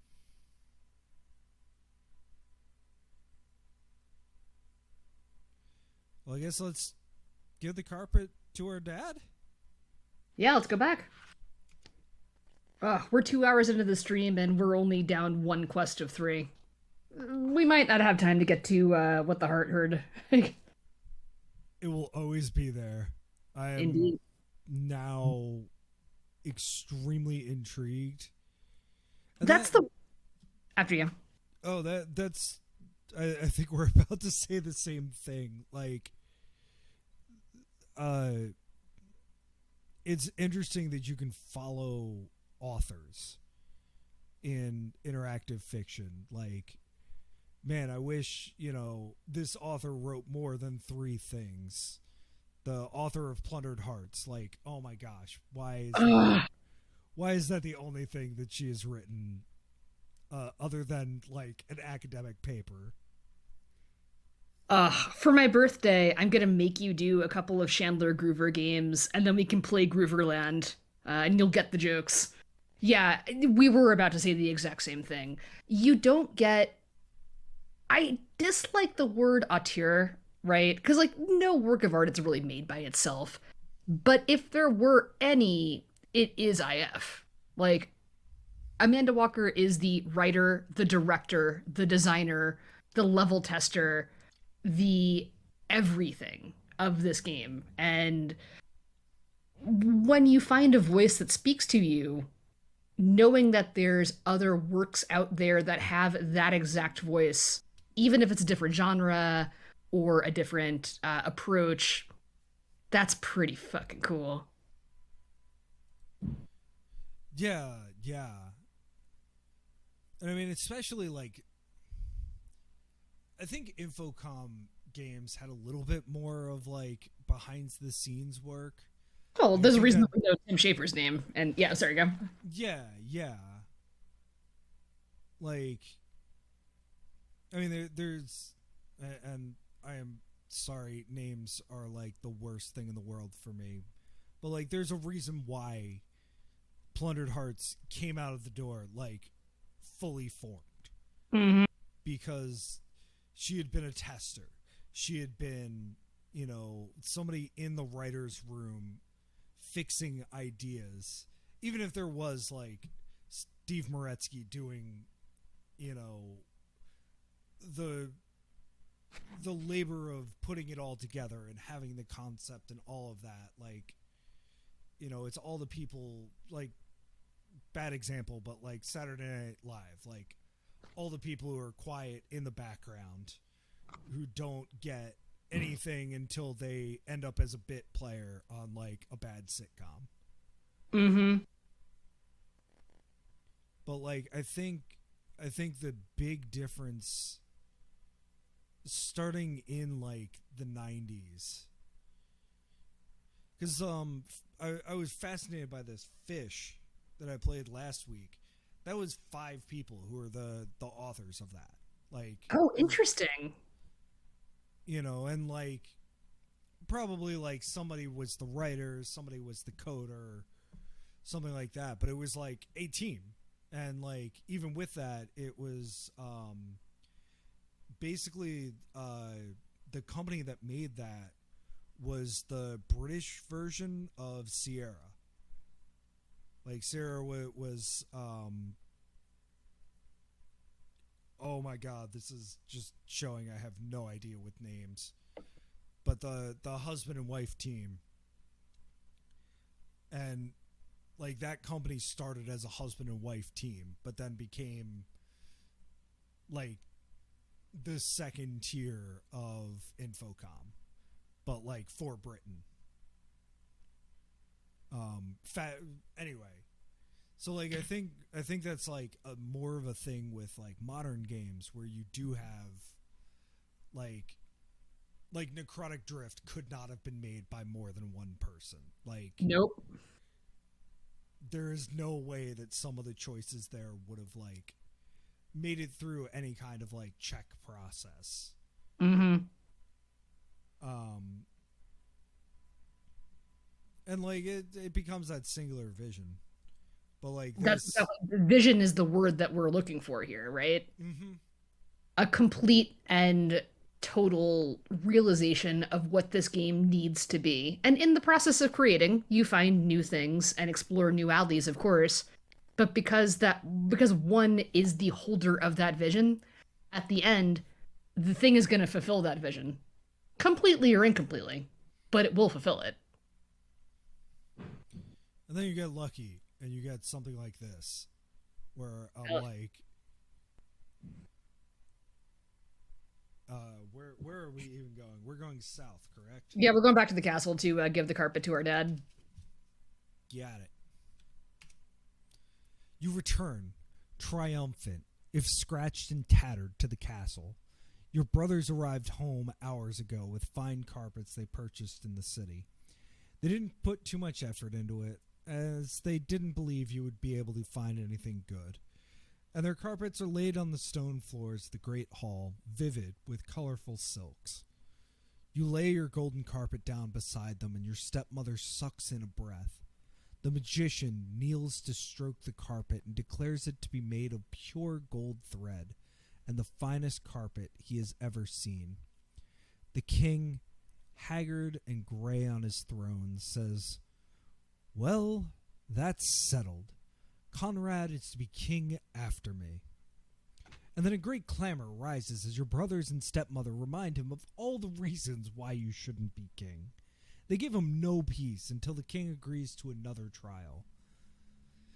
The king says, "The next task shall be to find the most beautiful ring in the land."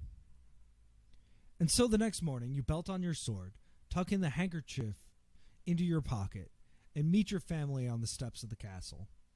The magician again has you blow the 3 feathers with the same results. Hans follows his feather to the artisans district of the city. Roland follows his feather to the merchants area, and your father again draggles northward towards the slums and northwest into the forest. You hurry to keep up with the feather as it picks up speed, until you hear a low snarling and stop. Sounds like a good time for a handy-dandy 10-minute break. All right. Yum yum yum yum yum yum yum yum yum yum yum. God damn, it's a good song. This is how you go for the irony vote.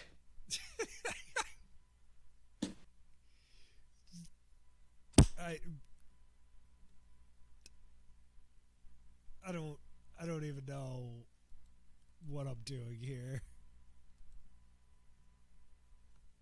You want to know the really fun part? What's that? So it's like a Daft Punk thing where nobody knows who's in the wolf costume, but the rumor is it's What Does the Fox Say, guys? That would be wonderful. So appropriate, right?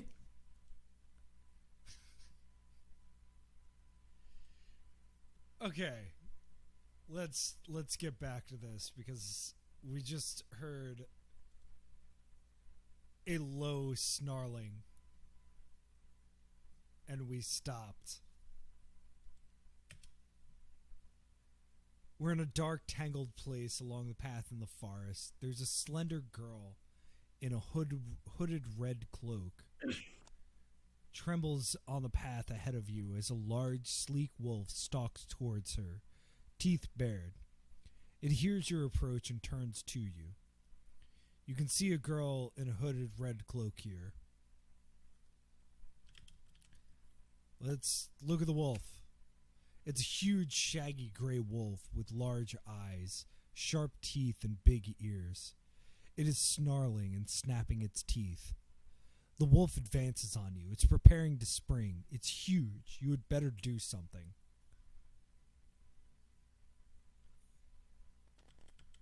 Attack with sword? Can we look at our inventory real quick? Do we have anything that we can give the wolf? A banana, perhaps? We have the silk handkerchief and a sword. Yeah, I think we just need to kill this wolf. Attack wolf with sword. You draw your sword and leap towards the wolf, slashing at it. It lunges at you, and you slash a gash in its side. It yelps and runs away, trailing blood behind it. The girl looks up at you with huge blue eyes and the sweetest face and takes your hand. "Thank you," she says. "I'm afraid I'm lost. I don't know how to get to my grandmother's house." I don't know where your grandmother's house is either.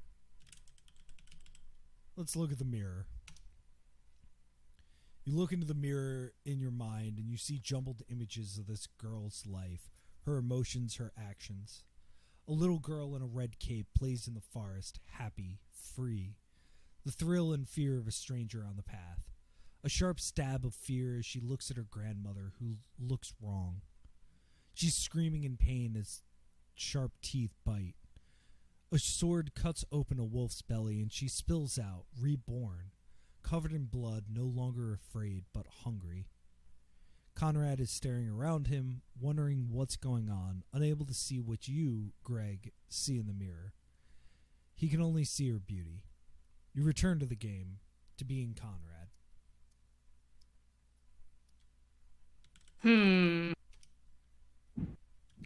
I love the repetition of the line, unable to see what you see, he can only see her beauty.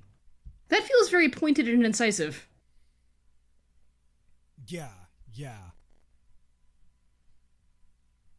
No, the repetitious nature of a lot of the things seems like, on one hand, it's definitely making it easier to write these things because you have your sort of structure, but it's definitely more it serves a purpose here that I think other things might not have like taken the time to have the repetition serve its purpose. Yeah, absolutely. And it gets a little bit of its strength, like it's borrowing a little bit of the strength from the repetitious nature of fairy tales, right? Like Mm-hmm. that's the whole what's the word prevailing motif of a lot of these folk stories, right? But like you're totally right in that borrowing that to judo through it into a strength in interactive fiction, which is a medium that our brothers Grimm could never have conceived of in their wildest dreams. Yeah, yeah. Although I don't know. There's an interesting replay of a radio lab about man, not Man of La Mancha, Don Quixote, um, and how that was like doing metatextual kinds of things. I, I I'd be curious to see like what the drunken hey wouldn't it be cool if Mm-hmm. what those kinds of conversations would be at that time. For once I actually know this story pretty well, including that it is way bloodier and gorier. But I think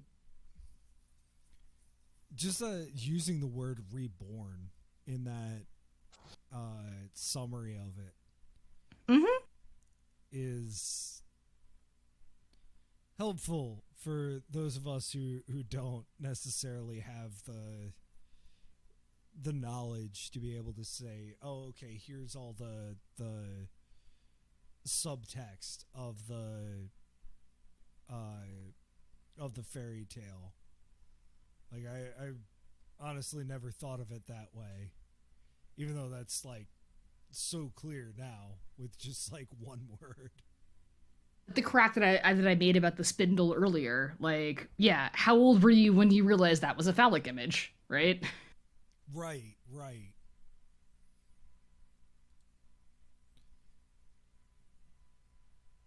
All right. So what are we doing here? Are we going back to the? Are we going back to Grandma's house? I guess so. I mean, we could talk to the girl. We have to Oh, talk to the girl. You try to talk to the girl in the red cape, but she's distracted, anxious, and keeps saying, I don't know how to get to my grandmother's house. Can you help? well, let's blow that feather. Well, possible exits from here are everywhere. I'm going to try a direction and then have it tell me that I need to blow the feather. You have no idea where to go. You're lost. And so apparently is the girl in the red cape. Blow feather. No, I didn't pick it back up. We'll use my magic feather, you say. You blow the feather and it dances away down a dark, narrow path. You and the girl follow it, hand in hand, through the tall trees, to a small glade in the forest with tall trees looming all around. A babbling brook runs by a small cottage with a thatched roof and a Dutch front door to the east.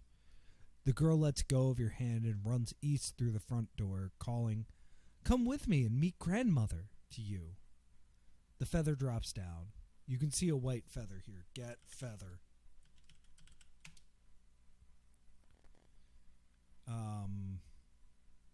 I guess east, unless there's anything you want to look at. A brook, a roof, a cottage. Yeah, let's check out the brook. A babbling brook running by the cottage. A Fair cottage enough. running by the babbling brook. A charming cottage with thatched roof and a Dutch front door leading east into the house. All right, fair enough. Fine. One of the things I really appreciate is a lot of AF rewards intense exploration of your scene, right? Like every single noun, I expect to be able to exit. I really appreciate when the author is like, "Hey, points for looking. No, just go east."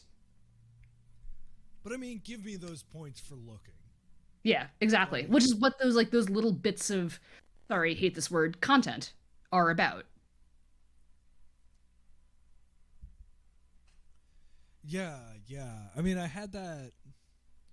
One of the things I didn't like about A Mind Forever Voyaging was that you didn't get that, like, little bit. Basically anything that it recognized as a noun, and props for recognizing it as a noun, but every single thing was a perfectly normal blank. And it was fine, but it also was, well, no, give me a little bit here. Give me at least that, like, oh, okay, it's a babbling brook running by the cottage. One of these days, we're gonna play Lime Ergot on the stream, and I'm gonna blow your fragile little mind. But until that day comes, let's go east. East. We're in grandmother's house. We've gone into the woods to grandmother's house. Are we going to get home before dark? We'll find out. The girl is calling you to come in, so you do. Grandmother's house is a homey cottage with a cheery fire, comfortable furniture, and a rough wooden table neatly laid out for a meal. The girl in the red cloak is embracing an old woman, chattering about wolves and swords and about you. Ex-woman? A rounded old woman with apple cheeks, white hair in a neat bun, and round spectacles perched upon a button nose, wearing an apron. The girl in the red cloak is hugging her, saying, "Grandmother, a wolf threatened me, and I got lost, and this gentleman saved me." Ah, yes, a thoroughly unfuckable crone.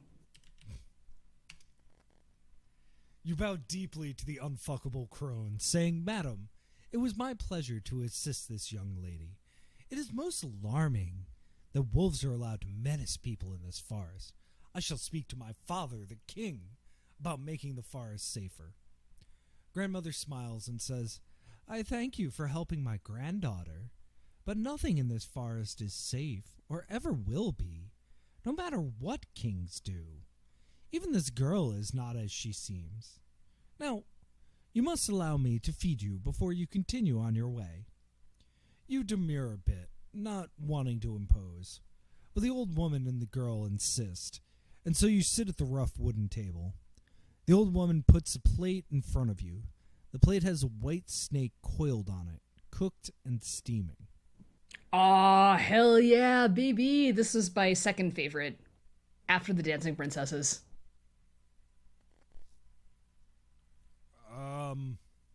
Eat the snake. Well, ex-snake. Let's see what the story has to say about the snake. It's a white snake, cooked and steaming, coiled on the plate. It's got a big, hairy wig on and like some nasty guitar riffs. And maybe some face paint? Alright, well, here I go again on my own. Eat snake, you said? This is not what I would do if you were not whispering in my ear. It looks terrifying, but smells wonderful. You take a deep breath and eat a bite of the white snake. It seems to turn to air in your mouth, and something shifts in your mind. You eat the rest of the white snake in a daze. You stand up from the table and look at the old woman, who says, "You are changed now. Good luck on your journey, sir." And with that, she ushers you to the door. You stammer a thanks, bow at the maiden, who rewards you with a dazzling smile and a curtsy, and turn to take your leave of the old woman, who looks suddenly different, with a longer nose and sharper teeth and bigger ears, and then you are outside the cottage. A small glade in the forest, with tall trees looming all about. A babbling brook runs by a small cottage with a thatched roof and a Dutch front door to the east. Am I wrong for assuming I should bash down this door? I mean, you can give it a shot.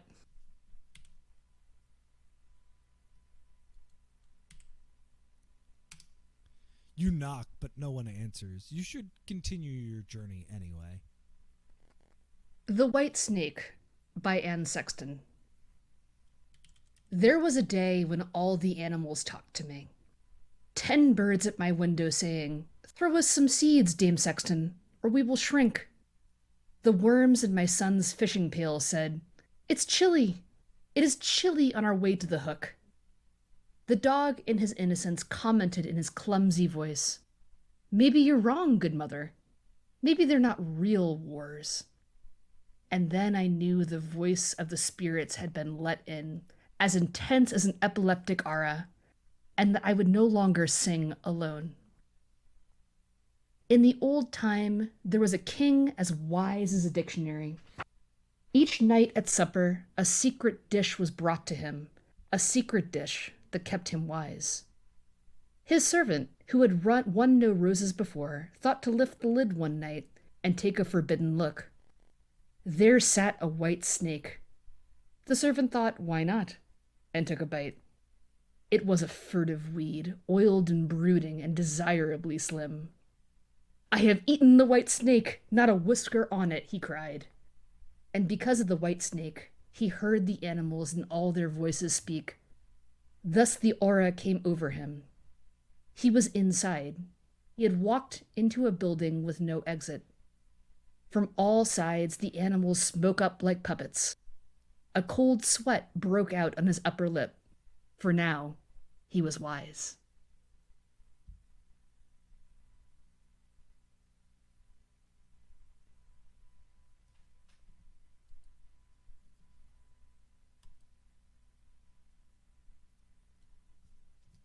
I wish I had anything smart to add. You eat the white snake, it casts a permanent talk to animal spell on you. Was there an animal we needed to talk to? You see, games that insist that you know things. I figured it out eventually. The map is not that big. Yeah. So I wonder if we have to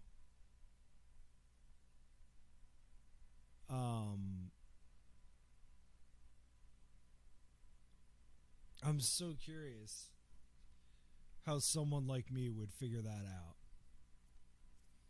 But why? When I can just go back west. Oh. Okay. So you need to blow the feather anyway. You blow the feather into the air and it whirls briefly before shooting off down a dark, narrow path between tall trees. You follow behind it, suddenly aware of voices around you. Instead of ravens cawing, you hear raspy words. Fly. Hunt. A tiny whisper comes from a spider's web. Spin. Weave. A small mouse darts across the path, muttering, hide. Run. You can understand animals, it appears. Eating the white snake has changed you indeed. You follow the feather, listening to the voices around you until suddenly you come out of the forest and into a space you recognize. The lively town of Bremen.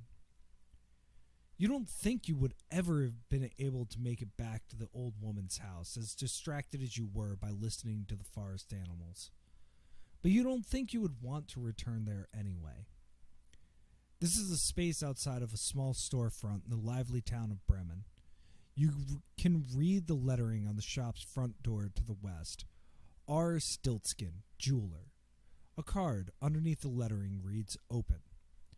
You can go east to Bremen Park. The forest is to the south. The feather lifts and twirls in front of the shop's door to the west. That is where it wants you to go. Well, shall we go in? It's a small, cramped space filled with odds and ends. A glass display case is here with a little man behind it. You know this man. He was the one who spun the straw into gold. You can exit to the east.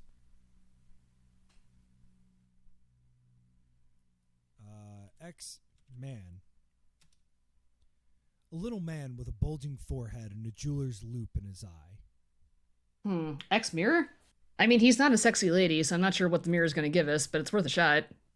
As you, Greg, try to use the mirror, the little man perks up and sniffs the air, then turns his gaze out of the text, out of the story, out of the screen.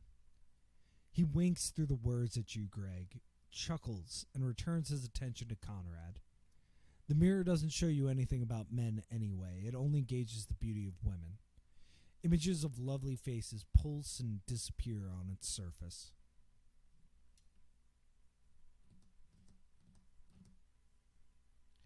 But he's aware of the mirror. I guess talk to man. Lots of text. You say, I remember you. The little man scrutinizes you through his loop and says, Ah, the prince. Witness to the deception of the mayor's betrothed. Well, she'll keep her bargain with me for my services. What was the bargain, if I may ask? You ask. He replies, to give me her firstborn child, of course. The scheming girl wanted a powerful husband, and now she'll have one. Yes, you reply. May I ask if you have rings for sale, or can you make me one? To become king after my father, I need a majestic ring. These, you wave your hand at the display case, are very nice, but I need a ring fit for a king. The little man taps his fingers on the display case for a moment and says, Of course I can make such a ring if I have the right materials. For a price, of course. What price? You ask. He chuckles and says, Have you not been listening? The price will be your firstborn child. You think this over. You don't really care for children. You'd rather not have any. You'd be happier without them. Your father has not seemed particularly happy with the three of you. It's a bargain, you say. The little man replies, Bring me pure gold that has been bathed in the water of a Nixie's pond. Bring me 2 pearls of perfect luminescence. And finally, bring me a single strand of hair from a laughing princess. And then you shall have your ring. So what is that? That's the ball. That's the pearls. And then... And we need to find a princess who laughs.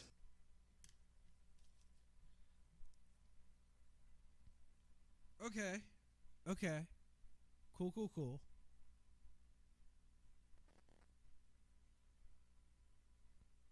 Also, Conrad, you were such an idiot. Alright, east. You might not care about children, but I'm pretty sure your child cares about itself. Yeah,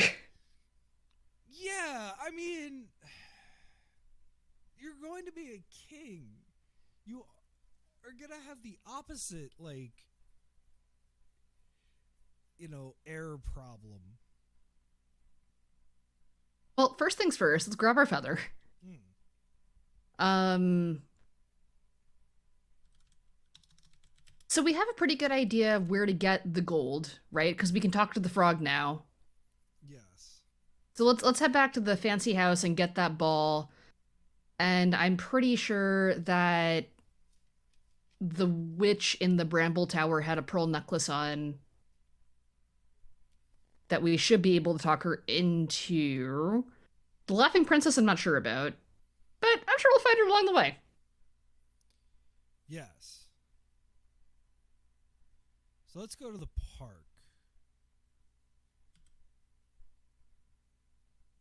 Because isn't Bremen east of Hamlin? A good question. I don't have the map in my mind. Well, Band? this is a central green space with a bandstand in the middle of Bremen. A very strange looking band is setting up to play. Their name is Oingo Bardo. A field beyond a stone archway is north. A small storefront is west. A road leading east is blocked off. There is a sign on the roadblock.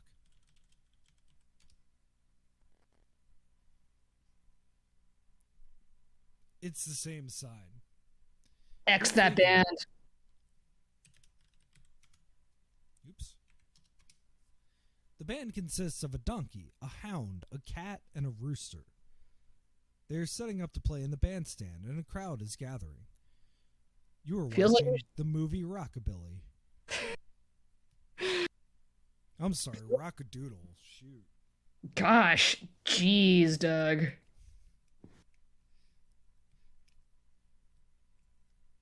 Should we talk to the band? We can talk to animals now. Oh, yeah. Also, I'm very curious about what instrument the respective animals are playing. Yeah, let's look at these animals before we talk to them. Mm. Nope, we're not going to do that because it's just the band. Eh, Talk to donkey. You try to strike up a conversation since you can understand animals now, but the band is busy. loading in. I understand.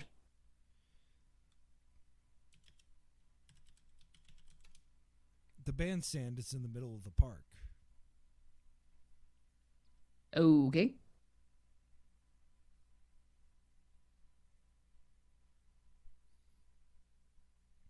All right, let's look We at go this back. arch. Which do you mean, the stone arch or the stone arch? Oh man, we found a bug. Wow. Oh, jeez. I can't believe this incredibly masterful work has one tiny X object bug in it. Gosh, 0 of 10. All right, so you want to head out to the field, or there was something to the east, yeah? Oh, no, that's blocked. Yeah, let's go to the field. Yeah. Oh. An old stone arch, a picturesque green field lies north with a goose girl tending a flock of geese, and Bremen Park lies south. A dappled gray horse's head is nailed to the arch, dribbling blood down the stone.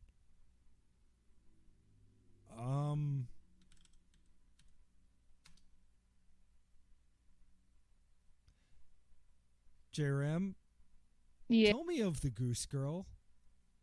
let me just look that up real quick. All right, while you're doing that, I'm going to examine the horse's head. Mm-hmm. The noble head of a dappled gray horse nailed to the stone arch, dribbling blood and gore down the stones. The horse's eyes follow you. It is muttering something under its breath.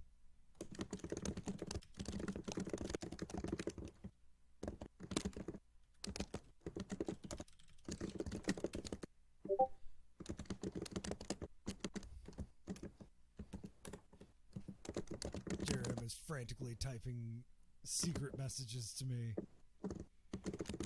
You remember that you could understand the animals in the forest after eating the white snake, and feeling somewhat foolish, you say, "Ahem!"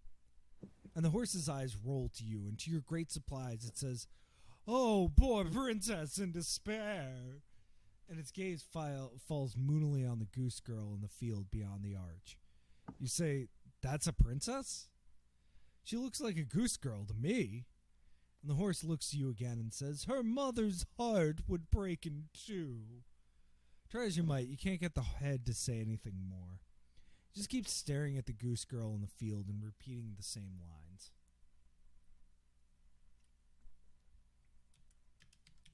Can we talk to the geese? Oh. Yeah, talk to geese. The girl is too far away. She's north in the field.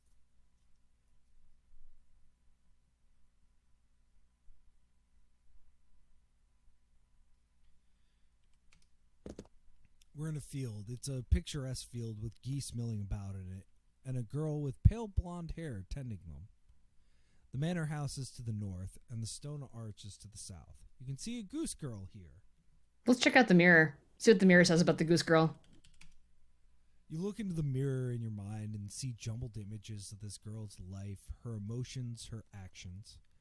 The girl, as lovely as a star, saying goodbye to her mother, who gives her a piece of cloth with 3 drops of blood on it.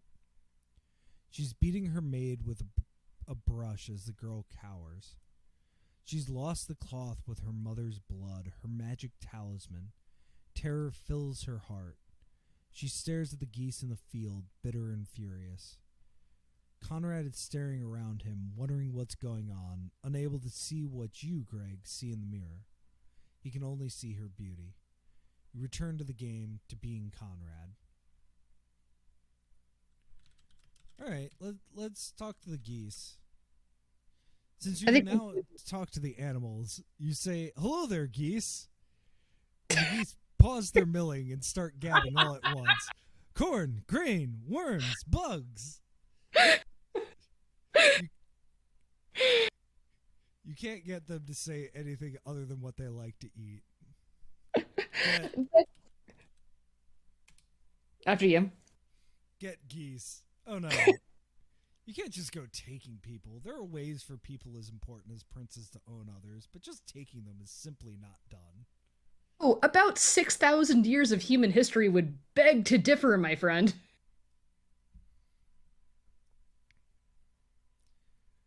Okay. So, you and I have a shared affection for the DMing style of one Branson Reese. The kind of like aggressive, manic, surreal humor that he brings to Rude Tales of Magic. And one of my favorite bits of all time that he has done is one of his players cast Speak with Animals. He's like, I just want to I'm in a forest. I want to see what's going on in the forest. And Branson Reese, without missing a beat, just goes, "Oh, fuck! I want to fuck! Hey, this is my tree! Hey, fuck you! Hey, this is my tree! I want to fuck!" Like, yeah.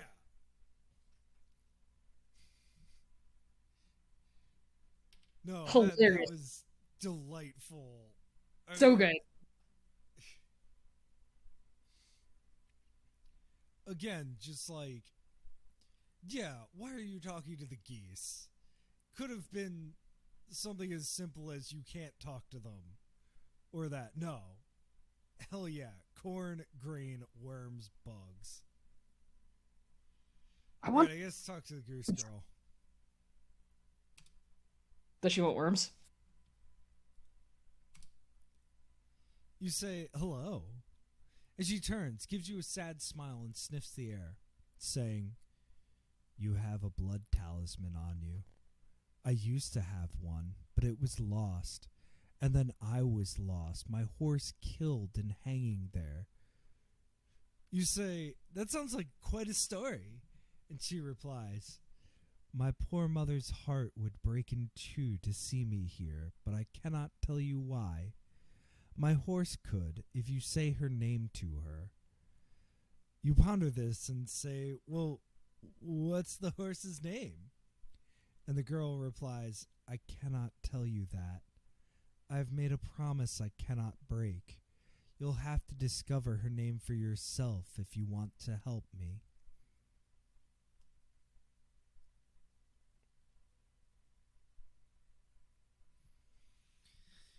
Creepy. Creepy. Mm-hmm. Okay. Well, shall we go north? Yeah, let's keep going north. This is totally normal. These are wide stone front steps of the manor house where the Lord of Bremen, a prince in his own right, although a lesser one than you, lives with his wife. An oak front door to the north leads into the house, or you can go back south. You knock and are admitted by a servant who calls the Lord and his lady. They come quickly as everyone rushes to please your majesty. You greet the lord and his lady, a pretty, laughing woman who looks not at all like nobility. You ask her, I heard you were a princess? I believe your mother sent you from a far-off kingdom to marry the Lord of Bremen? She reddens a bit and says, yes, that's true. Wonderful, you say. I'm in need of a single hair from a laughing princess, and you fit that description. Might I trouble you for a single hair? She fidgets a moment, looking uncomfortable, but the Lord nudges her irritably and says, of course Prince Conrad may have a hair. Anything he likes. And with that, he plucks a hair from the lady's head and hands it to you. She flinches. You can see a lord and lady here. Ex-lord, ex-lady? The lord of the manor house, a petty prince who rules Bremen. A pretty woman who looks not at all like nobility, although you have heard she's a princess from a faraway land.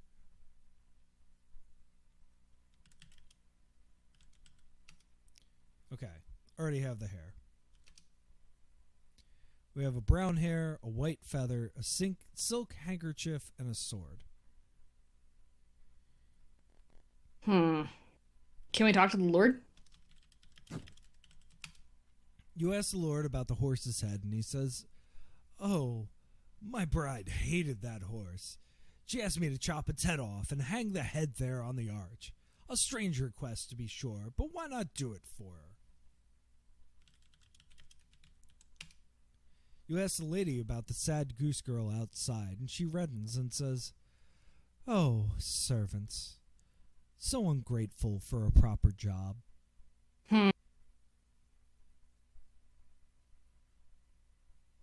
right. Doesn't seem like there's much else we can do right now. Also, question: why does Rumpelstiltskin need a hair to make a ring? How dare you ask questions? Though thank you for the question, because I forgot why we needed all this stuff. Yeah, we're trying to make a ring here. Well, sometimes you need some balls. Sometimes you need some pearls. Mm-hmm. All right. Well, we have the hair. So, whatever. Check that off my list. Okay. So, yeah, I agree. South. Kiss, girl. That would be bold, even for a prince. You think not? Okay. Again, all of human history.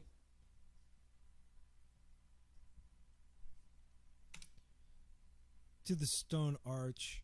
If you know the horse's name, say it. Kiss, horse. Okay. Just making sure. Fair enough.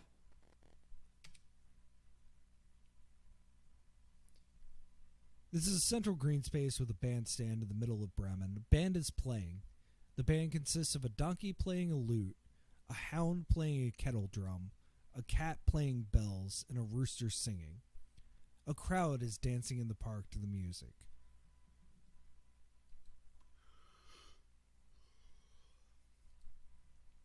You pause a moment to listen to their song. The girl sought fame, but her horse went lame. Oh, such a sad dame. Take me away, take me away, take me away. A field beyond a stone archway is north. A small storefront is west. A road leading east is blocked off. There is a sign on the roadblock.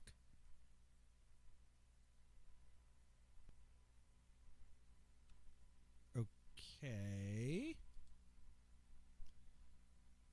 Can we just go west and then west again? Oh, no, south to the forest. You can't go back without a ring. And anyway, you were so distracted by animal voices on the journey here that you don't think you'd ever find your way back. Okay.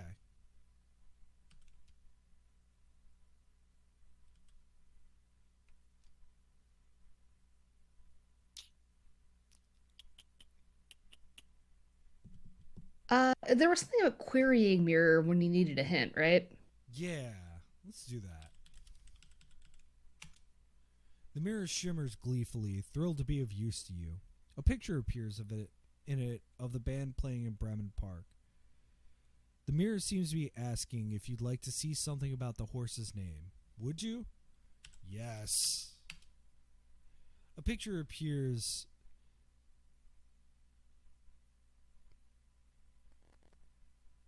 Interesting.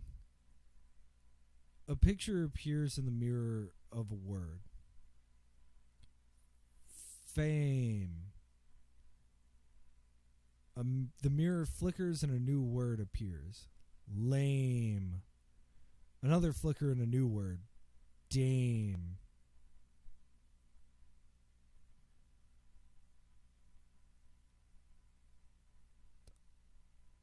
The mirror is pulsing again, seeming to ask you if you want to know the horse's name. Do you? Not yet. This, I think, the only puzzle in the game that I would argue is borderline unfair in the sense that you wouldn't get it if you hadn't read the story.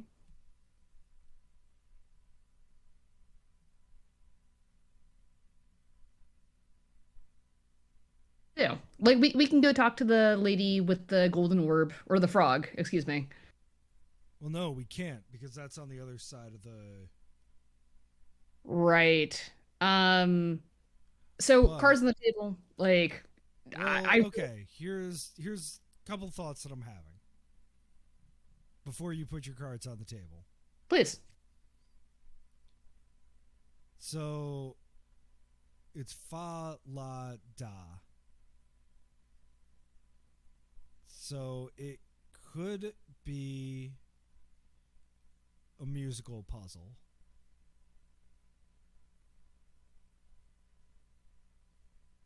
And it would just be me figuring out where those fit.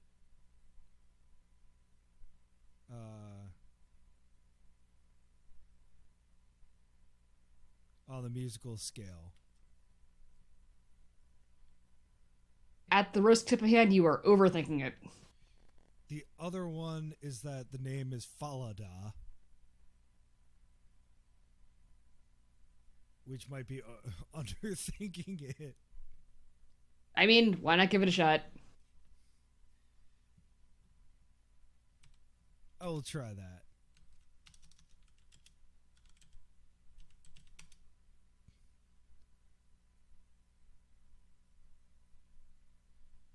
But again, oh my gosh, hint systems.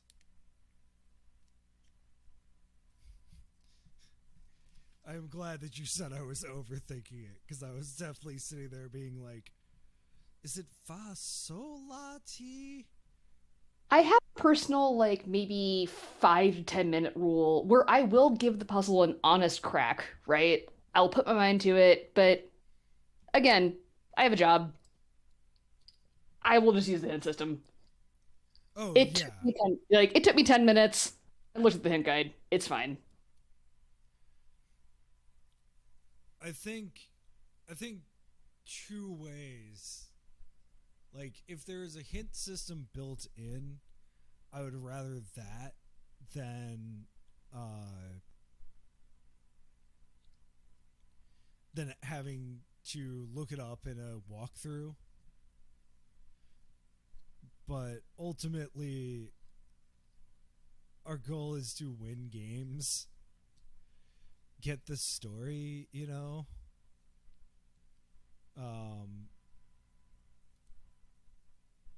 So I'm glad for once I had good brain on this one. The horse's eyes widen and she says, "The goose girl you see is a true princess from a far land, sent here by her mother to marry the Lord of Bremen. She was accompanied by me and by a servant girl. When my mistress lost her protective talisman, the servant forced her to switch places, swearing her to secrecy upon pain of death. And so the princess became the servant, and the servant posed as a princess and married the Lord. Fearing that I might someday be able to say the truth, the wicked servant had my head cut off and placed here as a daily warning to my mistress to be silent. But now you can tell the truth and set things right. You listen to this tale in astonishment and say, "Of course I will. How dreadful to marry a servant girl, to force a princess into menial labor." You storm off to the front steps of the manor house with the goose girl following you. These are wide stone front steps of the manor house where the Lord of Bremen, a prince in his own right, although lesser one than you, lives with his wife. An oak front door to the north leads into the house, or you can go back south. North. Whoops. You knock and are admitted by his servant, who calls the Lord and his lady. They come quickly as everyone rushes to please your majesty. You tell the Lord everything the horse's head told you, and his eyes grow wide. The lady begins looking fearful and backing away. "Is this true?" the Lord asks the goose girl. She smiles a dazzling smile and says, "Yes, my lord. I was unable to speak of it as this wicked woman promised to kill me if I spoke. But now, with Prince Conrad's help, I feel no fear." The Lord calls in his men and says, "Seize the false bride." He points at his wife, the one-time servant girl. The men grab her and she cries out, "But the princess is a bad person. Cruel to her servants, she didn't deserve to marry a great lord. Her mother knows her cruelty and sent me with her anyway." The Lord gives her a stony frown and says, "You have disgraced me and this beautiful girl who is my true bride. You shall die for this." A cruel smile spreads on the goose girl's, the princess's, face, and she says, "We'll roll her down the hill in a barrel studded with nails." The men haul the woman away. The princess, who was a goose girl, asks you, laughing with joy, "How can I repay you?" You answer, "By giving me a single hair from your head, as you are a laughing princess." The princess immediately plucks one of her hairs and gives it to you. They thank you heartily again, and then the servant is ushering you out onto the front steps. You sigh. Why are all these lesser men getting all the most beautiful women? It's because you're a nice guy, Conrad. How dreadful to force a princess into a servant girl servitude. How dreadful to make me marry someone below my... How about how dreadful it is to make anyone marry someone they don't want to marry and to force anyone into servitude? Yes, that is the point the author was making. I am just reinforcing it. So, do we now have two? Yeah, we have a blonde hair, a brown hair, a white feather, a silk handkerchief, and a sword. Okay, well, we have all that. Talk to Mayor. Can he open this for us? No. Let's go into the house. You knock to no avail. It seems the Lord and the goose girl, the princess, are done with you. Okay.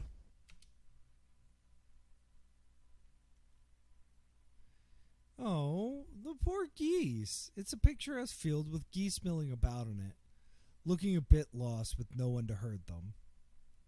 Can we talk to the geese again? Do you need it, Daddy? We're here for you, geese. They say the same thing.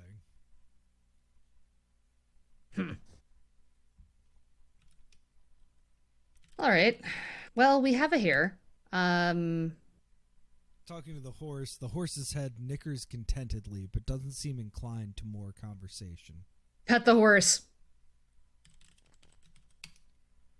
Pet is not a verb I recognize. Boo. Boo! 0 out of 10.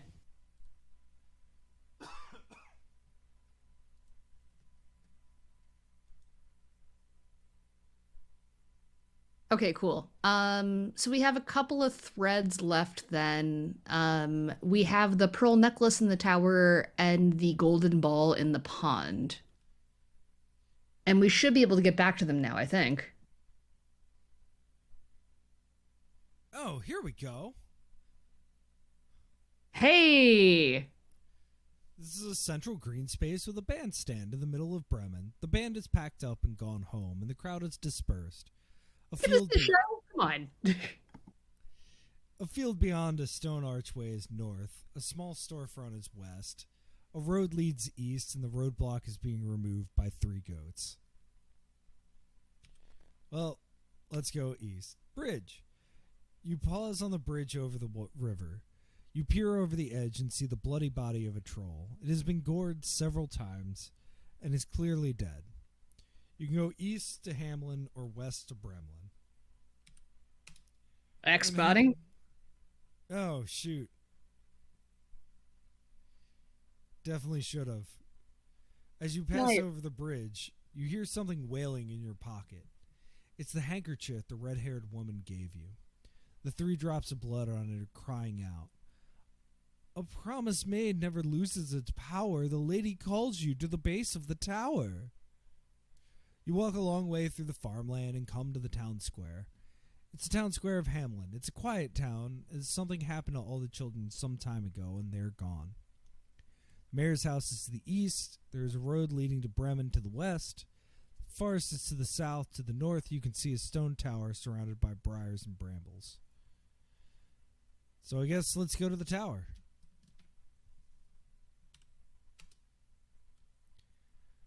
A high, thick wall of brambles and briars. Through it you can see the tall tower to the north. Numerous skeletons are tangled up in the wicked thorns and brambles. The town square is south. The handkerchief wails and clamors, calling you to the tower to fulfill your promise to the lady. Small clearing. We have been here before. Base of the tower. The red-haired woman stands in front of the solid front door north into the tower as if she's waiting for you. You see points of light all over the ground, twinkling in the sunlight. You can go back south through the brambles. You think you remember the way. You can see some ants here. Talk to woman. You say, "I'm here, my lady." She says, "Indeed. And still on Greg's leash. As you see, my pearl necklace is broken and the pearls are scattered. To fulfill your promise to me, you must pick up every pearl and return them to me within the hour. If you succeed, I'll give you 2 pearls. If you fail, you'll make a lovely frog, I think. I know another frog prince who needs company." You gape at her aghast and stammer, Who's Greg? What leash? And there are thousands of pearls. They're everywhere. I can't.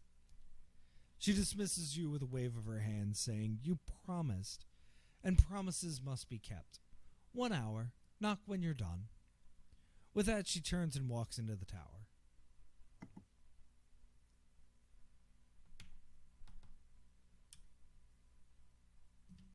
Okay.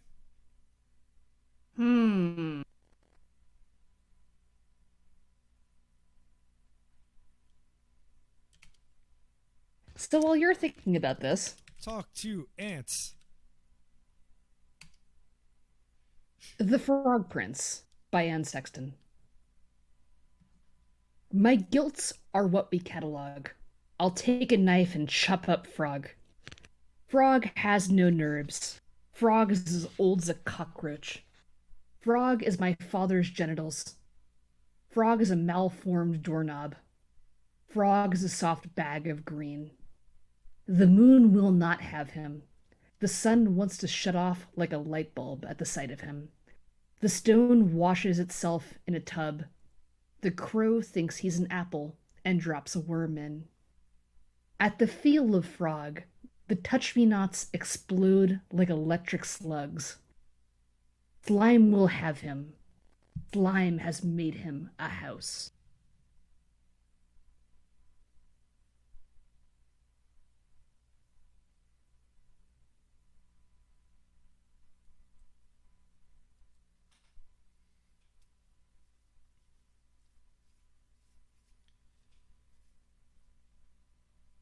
You say, "Hello, ants.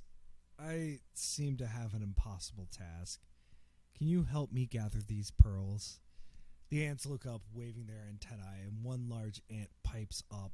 I am the Ant King. Of course we will help you, as you were so kind to us earlier. All ants to action!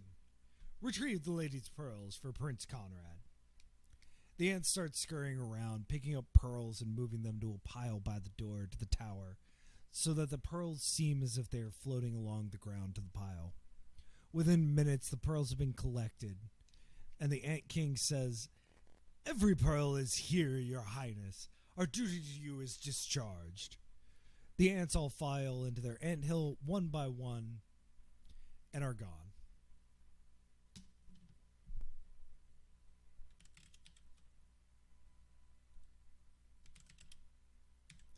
Get pearls. You have instructions from the lady to knock on the door when you've got the pearls. Trying to pick up thousands of pearls would be unwise. Knock on door.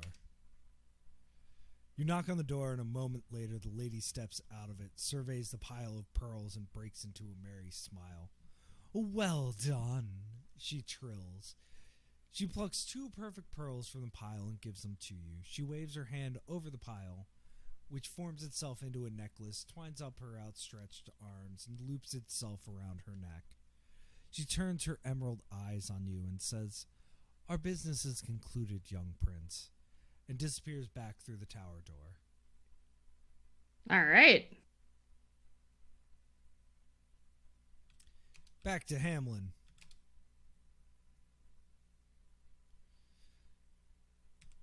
Let's go east in front of the mayor's house.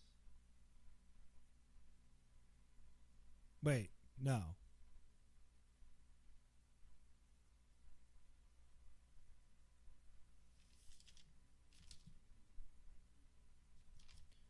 That's not where we want to go. We want to go south. To the fork in the path. And then we want to go east to the pond. And we're going to talk at this wonderful frog. Sup, frog? So, frog, you say, "I think I can understand you now, frog, if you have something to tell me." The frog takes a deep, croaking breath, tears leaking from its eyes, and says, "I'm a prince, too. My love and I angered a witch, quite by accident, and she turned me into a frog, as you see. My dear love went on a perilous journey to retrieve a magic rose that would cure me, but the witch turned her to stone." "How unfortunate," you exclaim. "I do hate to interrupt you, and your story is very sad. But I'm in need of that golden ball in the pond. Do you think you could pop it in and get it for me?" The frog replies, "If you cure me, you need some of my tears and some witch's blood. If you put the blood and the tears on the stone figure of my love, then she can bring the magic rose here and transform me back. Then I'll get you the ball." You sigh loudly. Everyone wants something. "I do happen to have some witch's blood on this handkerchief here, and I've seen a statue of a girl with a rose. It's a deal." The frog's tears turn to tears of joy at this. All right. Give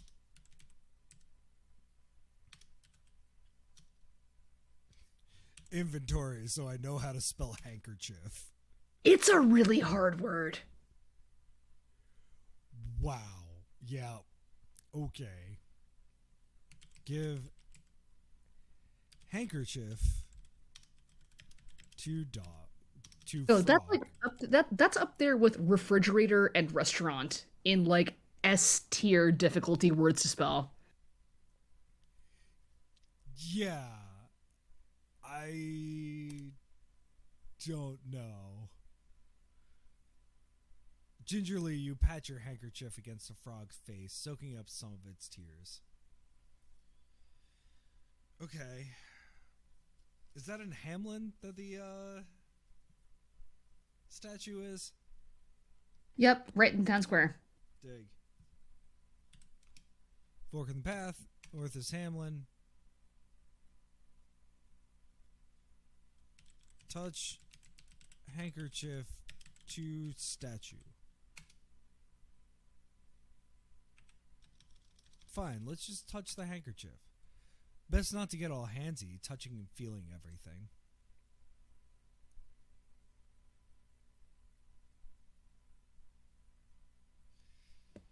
What verb do you think here?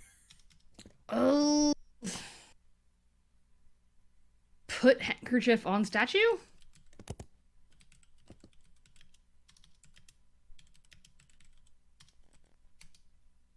You rub the handkerchief on the marble statue, getting the blood and the tears on the stone.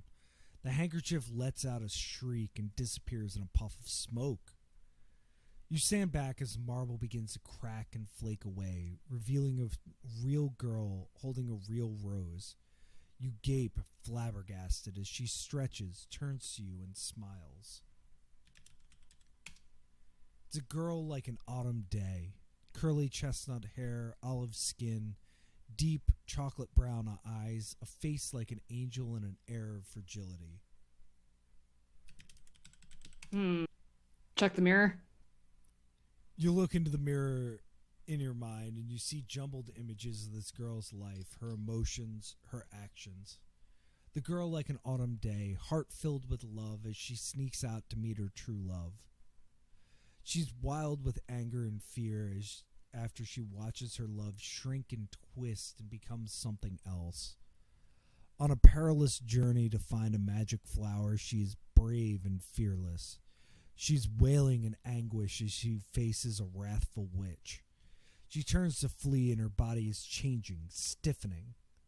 Conrad is staring around him, wondering what's going on, unable to see what you, Greg, see in the mirror. He can only see her beauty. You return to the game, to being Conrad. So one thing with the writing style that I've noticed, that given the care written with everything else, has to be a choice. There's so many like little moments where it's like heart filled with love as she sneaks out to meet her true love. Like that repetition of like an adjective or a noun that if this were a different game, I would think would be like careless writing. Yeah.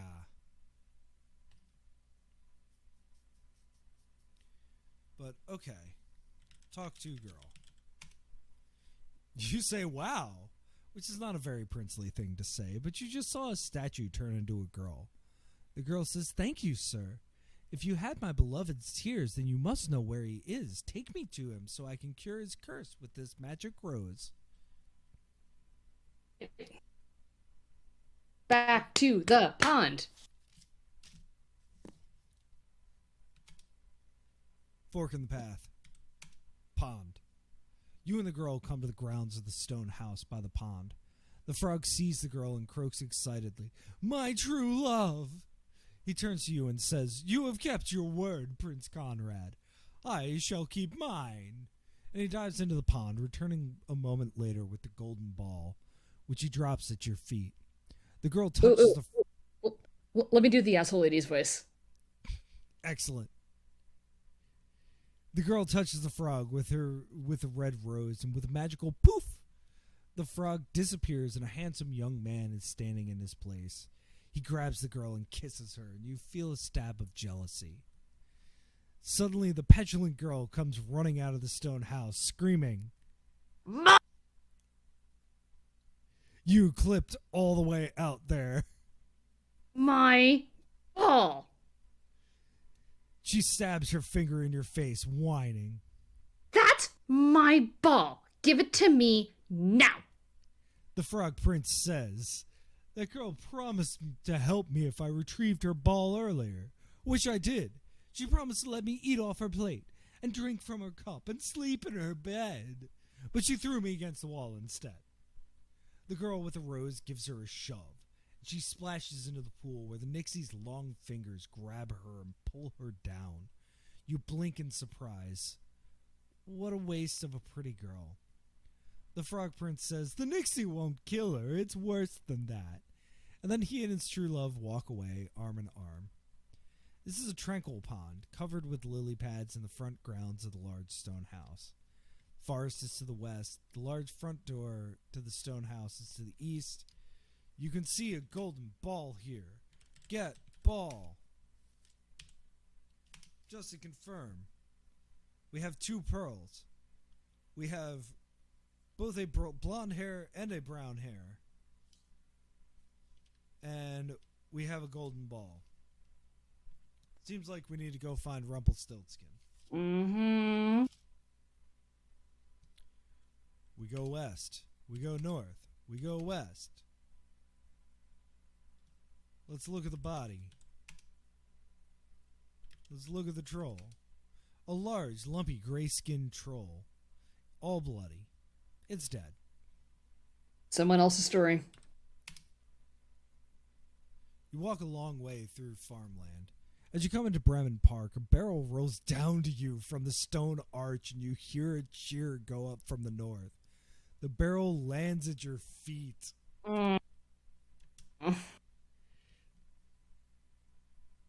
This is a central green space with a bandstand in the middle of Bremen. The band is picked up and gone home and the crowd is dispersed. A field beyond a stone archway is north. A small storefront is west. A road leads east. You can see a barrel here. Barrel.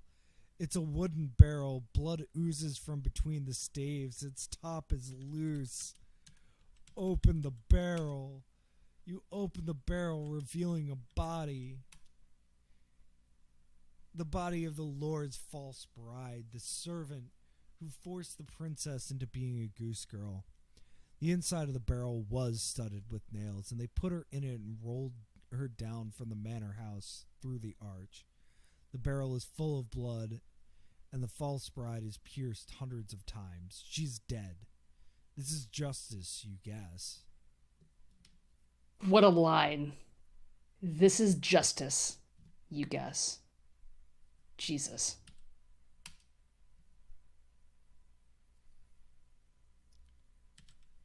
So we're outside Rumpelstiltskin's.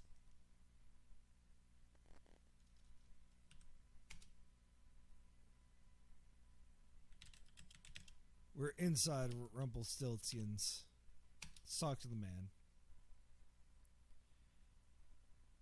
He waves his hands at you, saying, "Have you brought me anything? I need hair, gold, and pearls." Yeah, so give hair, give gold, give pearls.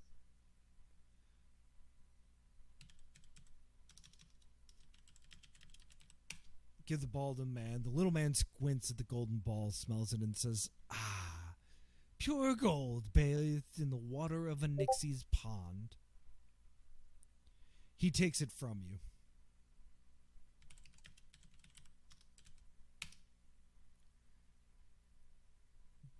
Giving the pearls, the little man squints at the pearls, smells them, and says, "Ah, perfectly luminescent pearls." He takes them from you.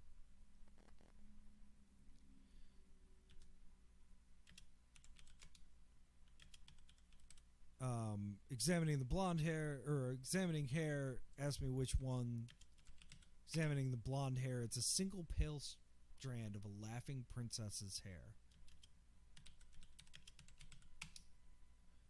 The brown hair is a single strand of long brown hair. So I am going to really quickly save before I forget.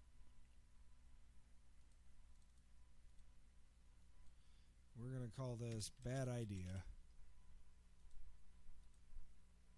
Give brown hair to man.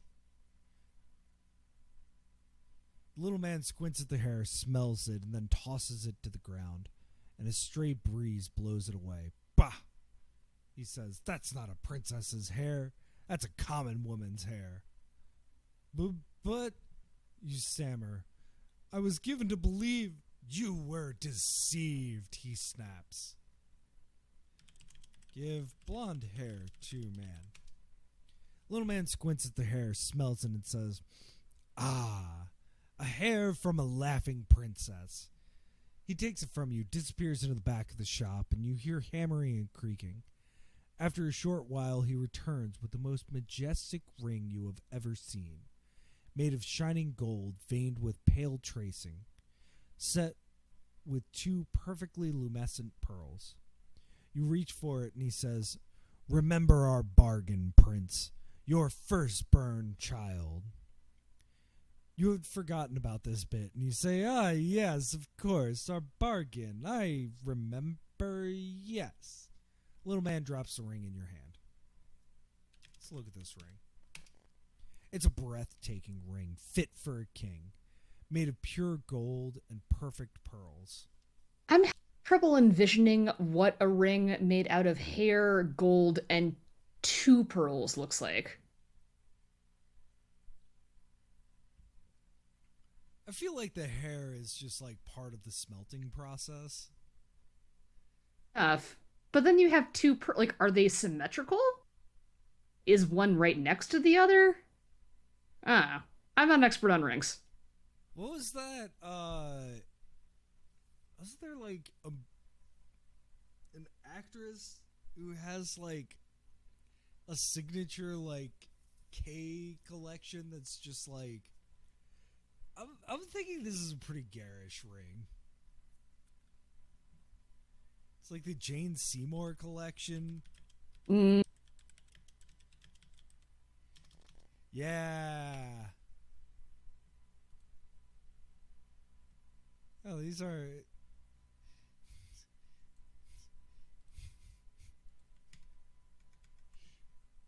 All right, so last one, I think. And I won't read this one without at least noting Anne Sexton was a deeply troubled woman.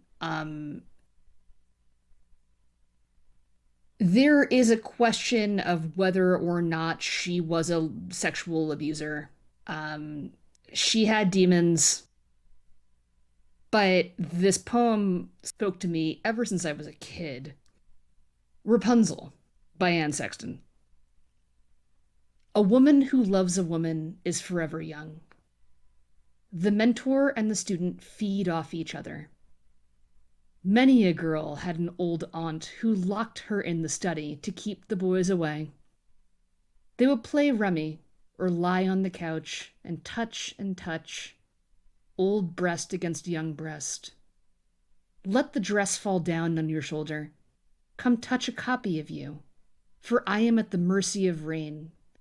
For I have left the three Christs of Ypsilanti.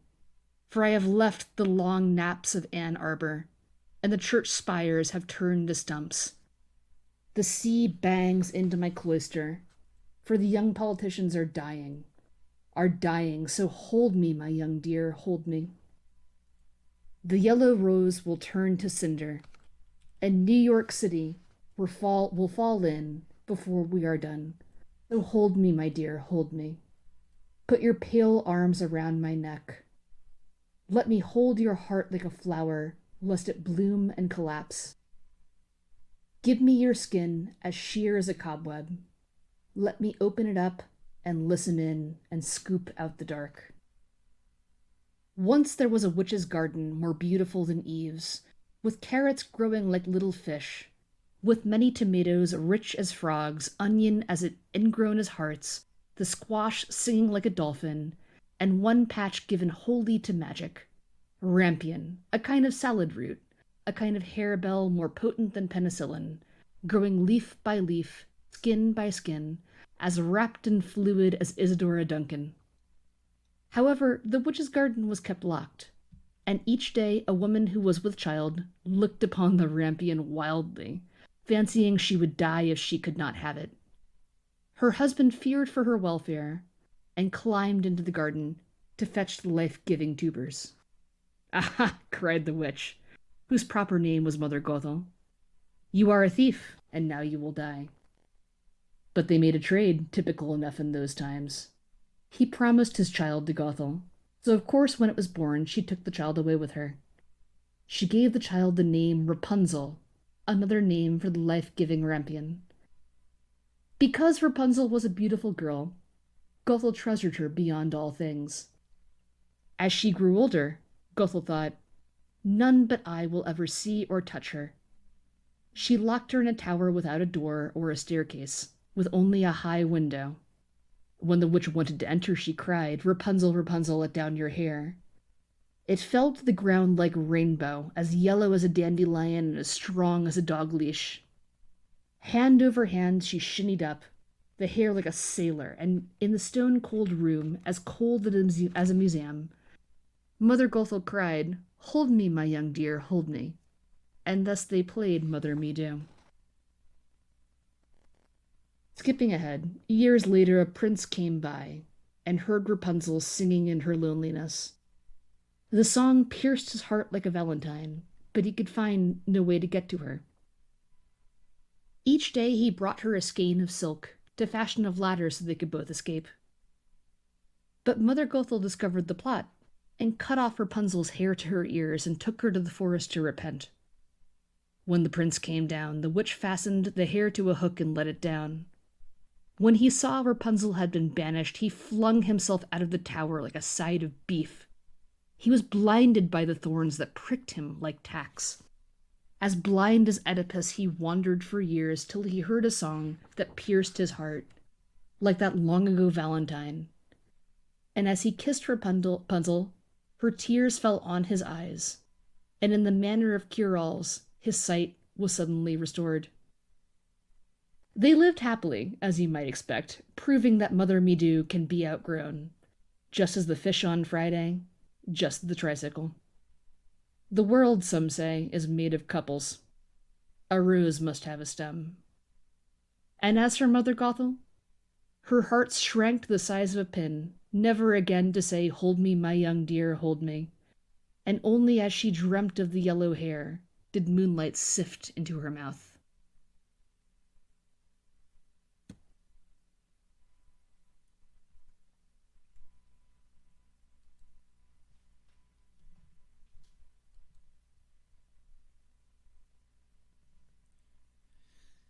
I'm really glad that you were like, nope, I'm just going to read these poems. I'm never going to get a chance to read these poems again. Anne Sexton is a extremely divisive figure, rightfully so. She was a monster, but also brilliant in that irritating way that monsters have of being sometimes. We're quite close to the end. I think we can make it tonight. So let's finish up this game because I really want you to see the end. Yeah, that's what I was wondering. Okay. So we have the ring. It just rolled over to 12 o'clock, so it's not like I'm going to get my Duolingo. We have the ring. We need to go back. We have the ring. Let's go east? Let's make an agreement. I'm almost sure that we're not going to get another quest. I think that we go home, give the ring to our dad, and then that's the end. If there's another quest, we'll pick this up next time. That sounds perfect. But I'm pretty sure we're at the end. So yeah, let's go see. You can go back from Hamlin or blow your feather. No, I'm going to Hamlin. Yes, town square of Hamlin. South. Fork in the path. Southwest.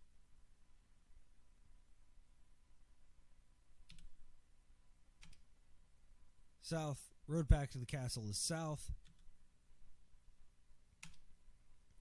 You return triumphantly to the castle with the ring just as the sun disappears over the horizon. Your brothers arrived home hours ago with fine rings they purchased in the city. Again, they didn't put too much effort into it, as they didn't believe you'd find anything worthy. And their rings lie on a small table before the king, twinkling with jewels. You put your ring on the table, and all the light in the great hall seems drawn to it. Your brother's rings seem tacky and gaudy in comparison. The magician examines your ring and declares it to be the finest ring he has ever seen, alive with magic and fit for a king. The king, wearier than ever, says, "This must be enough to convince everyone. Conrad is to be king after me." And then your stepmother says, "My husband, the next queen is of great importance. How can Conrad rule without the right woman, of great beauty and grace at his side? Let there be one more test. The prince who brings home the most beautiful bride shall be king after you." The king says, "One more test, then. Each prince shall follow the feathers and bring back the most beautiful woman they find, and the most beautiful of all shall win that prince the throne." He glares at his wife and adds, "And my decision will be final." And so the next morning you belt on your sword and meet your family on the steps of the castle.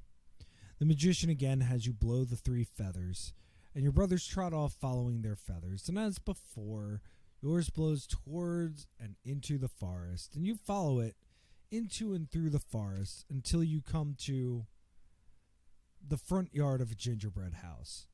A fence of candy canes surrounds the lawn of spun sugar. Marzipan trees and flowers are scattered throughout the yard. Chocolate paving stones lead west to the front door of the house. The door into the house to the west seems to be made of cookies. The feather drops down here. Eat cookie.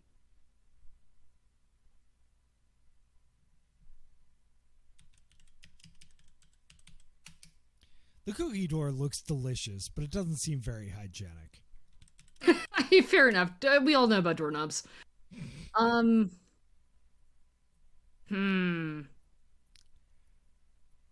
I'm I am. down to power through.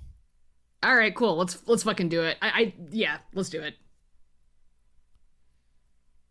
All right. So the door into the house to the west. Mm-hmm. Do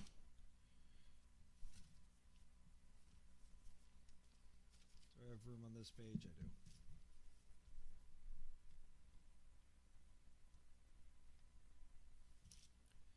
A house made of gingerbread. An old woman, thin and scraggly. Oh, I'm sorry. You knock on the cookie door, and a creaky voice says, "Come in." So you enter the house. A house made of gingerbread. An old woman, thin and scraggly, with frazzled gray hair and a wart on her long nose, is stirring an iron cauldron over a fire next to a trestle table. 2 children, a boy and a girl, are in cages here, staring out at you with pleading eyes. Ex-woman? It's an old woman, thin and scraggly, with frazzled gray hair and a large wart on her long nose. She's obviously a witch. The boy is a handsome boy with tear-stained eyes. He's locked in a cage. The girl is a beautiful girl, prepubescent and ethereally lovely. She's locked in a cage.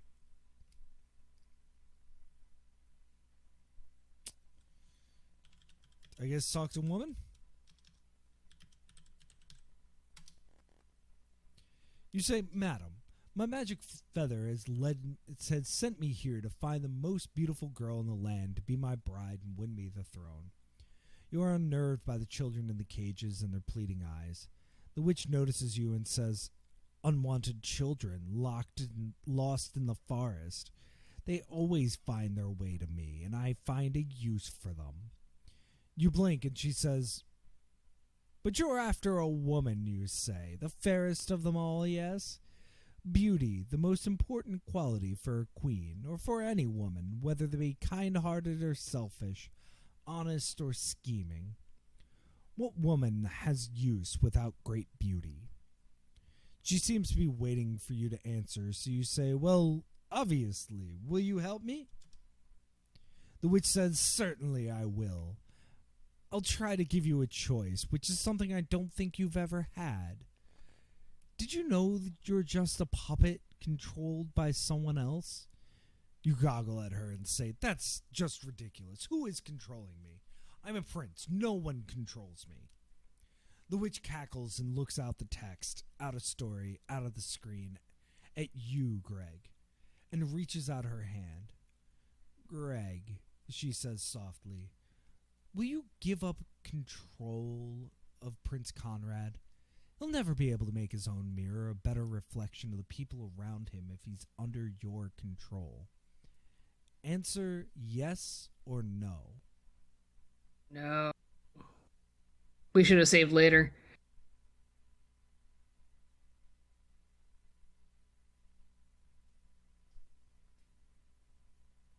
So what do you think?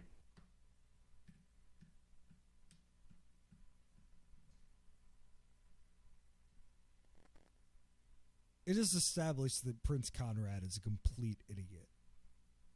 I say yes. Yeah, Let him go same. be an idiot. Like, or let him go try to be a better idiot. Yeah. As you give up control of Conrad, you feel the mirror detach and liquefy in your mind. It ripples down through your neck and your arm to your hand and flows from your fingertips into the screen, and the witch reaches through the story and takes it. She turns to Prince Conrad and says, you're free of Greg now, little prince. There is no Fairest. There never was. And she smashes the mirror on the floor. Conrad frowns and says, I don't know Greg. I don't know what you're talking about. I was here for something, but now I don't remember what. The witch snorts and says you are a character in a story, controlled by another, but now you are free to go and seek the fairest life you can. Conrad shakes himself, goes to the door, opens it, and leaves. Conrad surveys the yard, the gingerbread house, himself, and then walks off into the forest, where after a day of wandering, lost and alone, finds an empty house with 7 small beds in it. He goes in, cleans up the place, finds provisions, and cooks up a supper that he didn't know he could make. When the owners of the house come home and find Conrad and the clean house and the waiting supper, they adopt him and love him for himself. And in this way, Conrad lives out his days, a useful man, beloved by companions, making his own decisions, free of the influence of witches, magic mirrors, and you, Greg. Would you like to rewind and see what happens if you don't give up the mirror? Yes! You're back in the gingerbread house with Prince Conrad and the witch. The witch has asked you, Greg, to give up control of Conrad. This time, you refuse. The witch draws back her hand, sighs, and turns to you, Conrad. She says, well, this won't work out for you, since you haven't any more free will than anyone else in this story. Greg knows there can be no happy endings in magically compelling a bride, no matter what the stories say. But perhaps together, Greg and I can teach you something, little prince. Now, to choose your bride. Of all the women you've met over the past days, who is the fairest to you? What is her name? You reply, I didn't get any names. I don't think any of them have names. They're princesses and daughters, sweethearts and brides, goose girls and granddaughters. What could a name matter? The witch reaches out and smacks your hand with her hot spoon. Names matter, Prince. You went to great lengths to discover the name of a horse, did you not? You can never see a person as more than an archetype unless you know her name. An arco what? You say, Madam, I don't know any names. I don't even know which one is the most beautiful. They were all surpassingly beautiful of face and figure. Face and figure, she mimics. Now, I'll need a finger from you. A finger, you reply, my finger? Off my hand? Of course, says the witch. In order to make sure that the most beautiful woman in the land will actually come with you, I need some flesh, blood, and bone from you. Your smallest finger should do. You start to back away, saying, but isn't there another way? Can I just leave? The witch sighs. It's entirely too late for that, Prince Conrad. You can give me a finger and have your woman, or you can go into a cage. Which will it be? Just say finger or cage.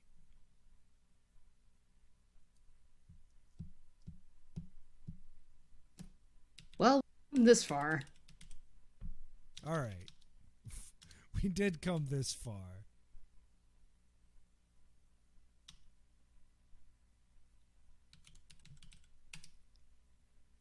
Excellent, says the witch. Now picture in your mind these nameless women and girls. Choose one and she will be the fairest. Your blood and bone will ensure it. Picture all the lovely women you've met. The woman with the loom who made you the carpet, coldly beautiful with a glow like the moon, dressed in black. The spoiled girl in the stone house, currently in the Nixie's pond. A lovely girl with a pouting face, caramel-colored hair, hazel eyes, and golden skin. The mayor's fiancée, who lied about being able to spin straw into gold. She has violet eyes, ebony hair, and milky skin. The princess sleeping in the tower. She is as radiant as the sun, with golden hair, long black eyelashes, rosy cheeks, and a rosebud mouth. The enchantress in the tower who gave you pearls, and who you suspect turns men into frogs. An enchantingly beautiful woman with a mane of red curls, a merry smile, and emerald eyes. The very young girl in the red cape who you saved from the wolf. She is slender, with huge blue eyes and an elfin face. The goose girl, who is really a princess. She is as lovely as a star, with pale blonde hair, a swan's neck, pale skin, and ruby lips. The true love of the frog prince, who is a marble statue. A girl like an autumn day, with curly chestnut hair, olive skin, deep chocolate brown eyes, a face like an angel, and an air of fragility. You feel a little strange about it, but you can't help adding the prepubescent girl in the cage to the list. She's ethereally lovely, and in danger, which is romantic. Cancelled. You also can't help remembering the Nixie, a lithe, nude, green-tinted girl with long bronze hair, pointed ears, amber eyes with vertical pupils, and sharp little teeth. You have them all in your mind. Choose, thunders the witch. JRM, it is up to you. However, there is one true choice here. Monster fucker! Come on, do it. Come on, 10. Come on, do it. The witch grins at you and says, "Ah, the Nixie. Never boring, that girl, and never clothed." She grasps your hand, puts it on the trestle table, produces a small, sharp knife, and whack! Pain explodes in your hand, the world tilts, and suddenly you find yourself standing in the great hall of the castle, next to the Nixie with her amber reptilian eyes, greenish skin, and bronze hair. She's quite naked and dripping water on the floor. She fairly blazes with exotic, erotic, dangerous beauty. Your brothers are here, having brought back young noble ladies who are pretty, but who can't be compared to the creature beside you. The king, your brothers, and your stepmother gape at you, and your bride, who bares her sharp teeth at them. The king says, "Well, this is an unusual choice. Yet there's no doubt that this girl is the loveliest by far, so Conrad will be king. Your stepmother and brothers are out of chances. They bow their heads to you." Suddenly, chaos erupts as the Nixie turns to you and bites you on your cheek, ripping out a chunk of flesh before running out the back doors and diving into the pond. Girl. In the back gardens of the castle, you scream and fall backwards, and the magician rushes to your side. Guards draw their swords and stumble about, confused. Your brothers are shrieking. The king is slumped over in his throne. Your stepmother is shouting orders, and blood is streaming from your wound, spattering the floor. You faint. Of course, you never marry the Nixie, because that's a ridiculous idea. How would that have ever worked out? She takes up permanent residence in the pond, and every week or so someone disappears from the garden until it's walled up. The king, disgusted by the whole affair. changes his mind about you inheriting the throne, but dies before he can choose between Roland and Hans. In the confusion of the days following the king's death, your stepmother, the queen, seizes power to the relief of nearly everyone. As she is a strong-willed person, she simply starts to rule and does it well. You're reduced to a servant in the house, cleaning the fireplaces and waiting on your brothers. In a way, this is a relief. Everyone starts to call you Cinders, and the nickname sticks. And in this way, you live out your days. You hear the witch cackle and bellow, rewind, and suddenly you are back in the gingerbread house. The witch laughs heartily and says, "Now, Greg, that wasn't very nice." Conrad looks affronted and says peevishly, "That wasn't like I thought it would be. Maybe a different woman would be better for me?" The witch sighs and says, "Well, Greg, what choice do you choose?" And I hit a button before I got to the Conrad end of it. now. So I have an idea. It's quite late. We've gone long. Let's wrap it up for tonight and use the first half hour or so of next time to go through these endings and use that as a way to talk about this game as a whole. Because there is so much to talk about in this game. Love it. So we'll save here and go through what 1 through 9 next time. Got it. No, I love that. And then we could do the next game because Yeah. oh my gosh, I want more. I want more. Yeah, man. Like, Amanda Walker, if you are out there, thank you for writing this. And thank you for coming to IF. Even if it's late, you have given me inspiration and hope that as a lifelong lurker, I can someday do something like this. You know what's even greater about this? I can post this as a full playthrough and it doesn't spoil the entire game. I also want to know what happens if you choose Cage personally, because that was my choice. Well, I'm sure we can explore it next time. All right. This was awesome, JRM. Thank you. Do you want to do a quick riff while I quickly try and find somebody to drop us on? Sure. I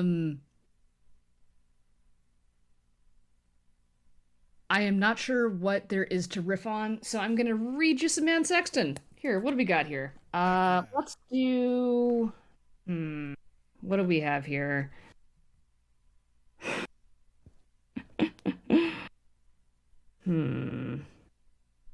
Briar Rose, or Sleeping Beauty by Anne Sexton. Consider a girl who keeps slipping off, arms limp as old carrots in the hypnotist trance, into a spirit world, speaking with the gift of tongues. She is stuck in the time machine, suddenly 2 years old, sucking her thumb, as inward as a snail, learning to talk again. She's on a voyage. She's swimming further and further back, up like a salmon, struggling into her mother's pocketbook. Little doll child, come here to Papa. Sit on my knee.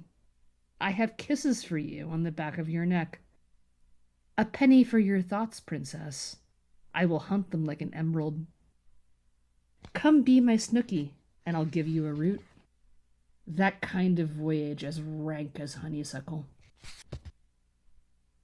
On her 15th birthday, she pricked her finger on a charred spinning wheel and the clocks stopped. Yes, indeed, she went to sleep. The king and queen went to sleep. The courtiers, the flies on the wall. The fire in the hearth grew still, and the roast meat stopped crackling. The trees turned to metal, and the dog became china.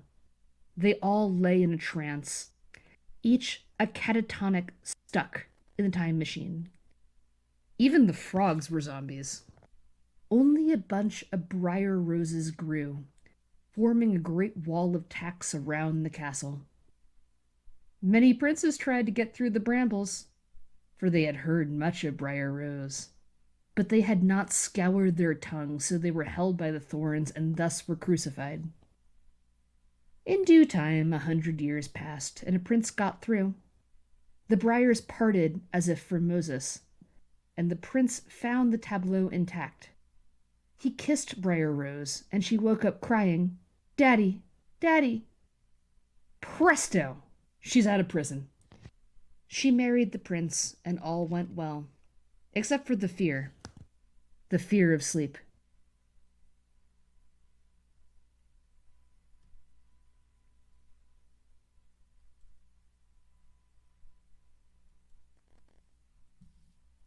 Thank you for sharing Anne Sexton with me. Yo, she's so fucking good. Like, a deeply problematic woman, but my god, those words.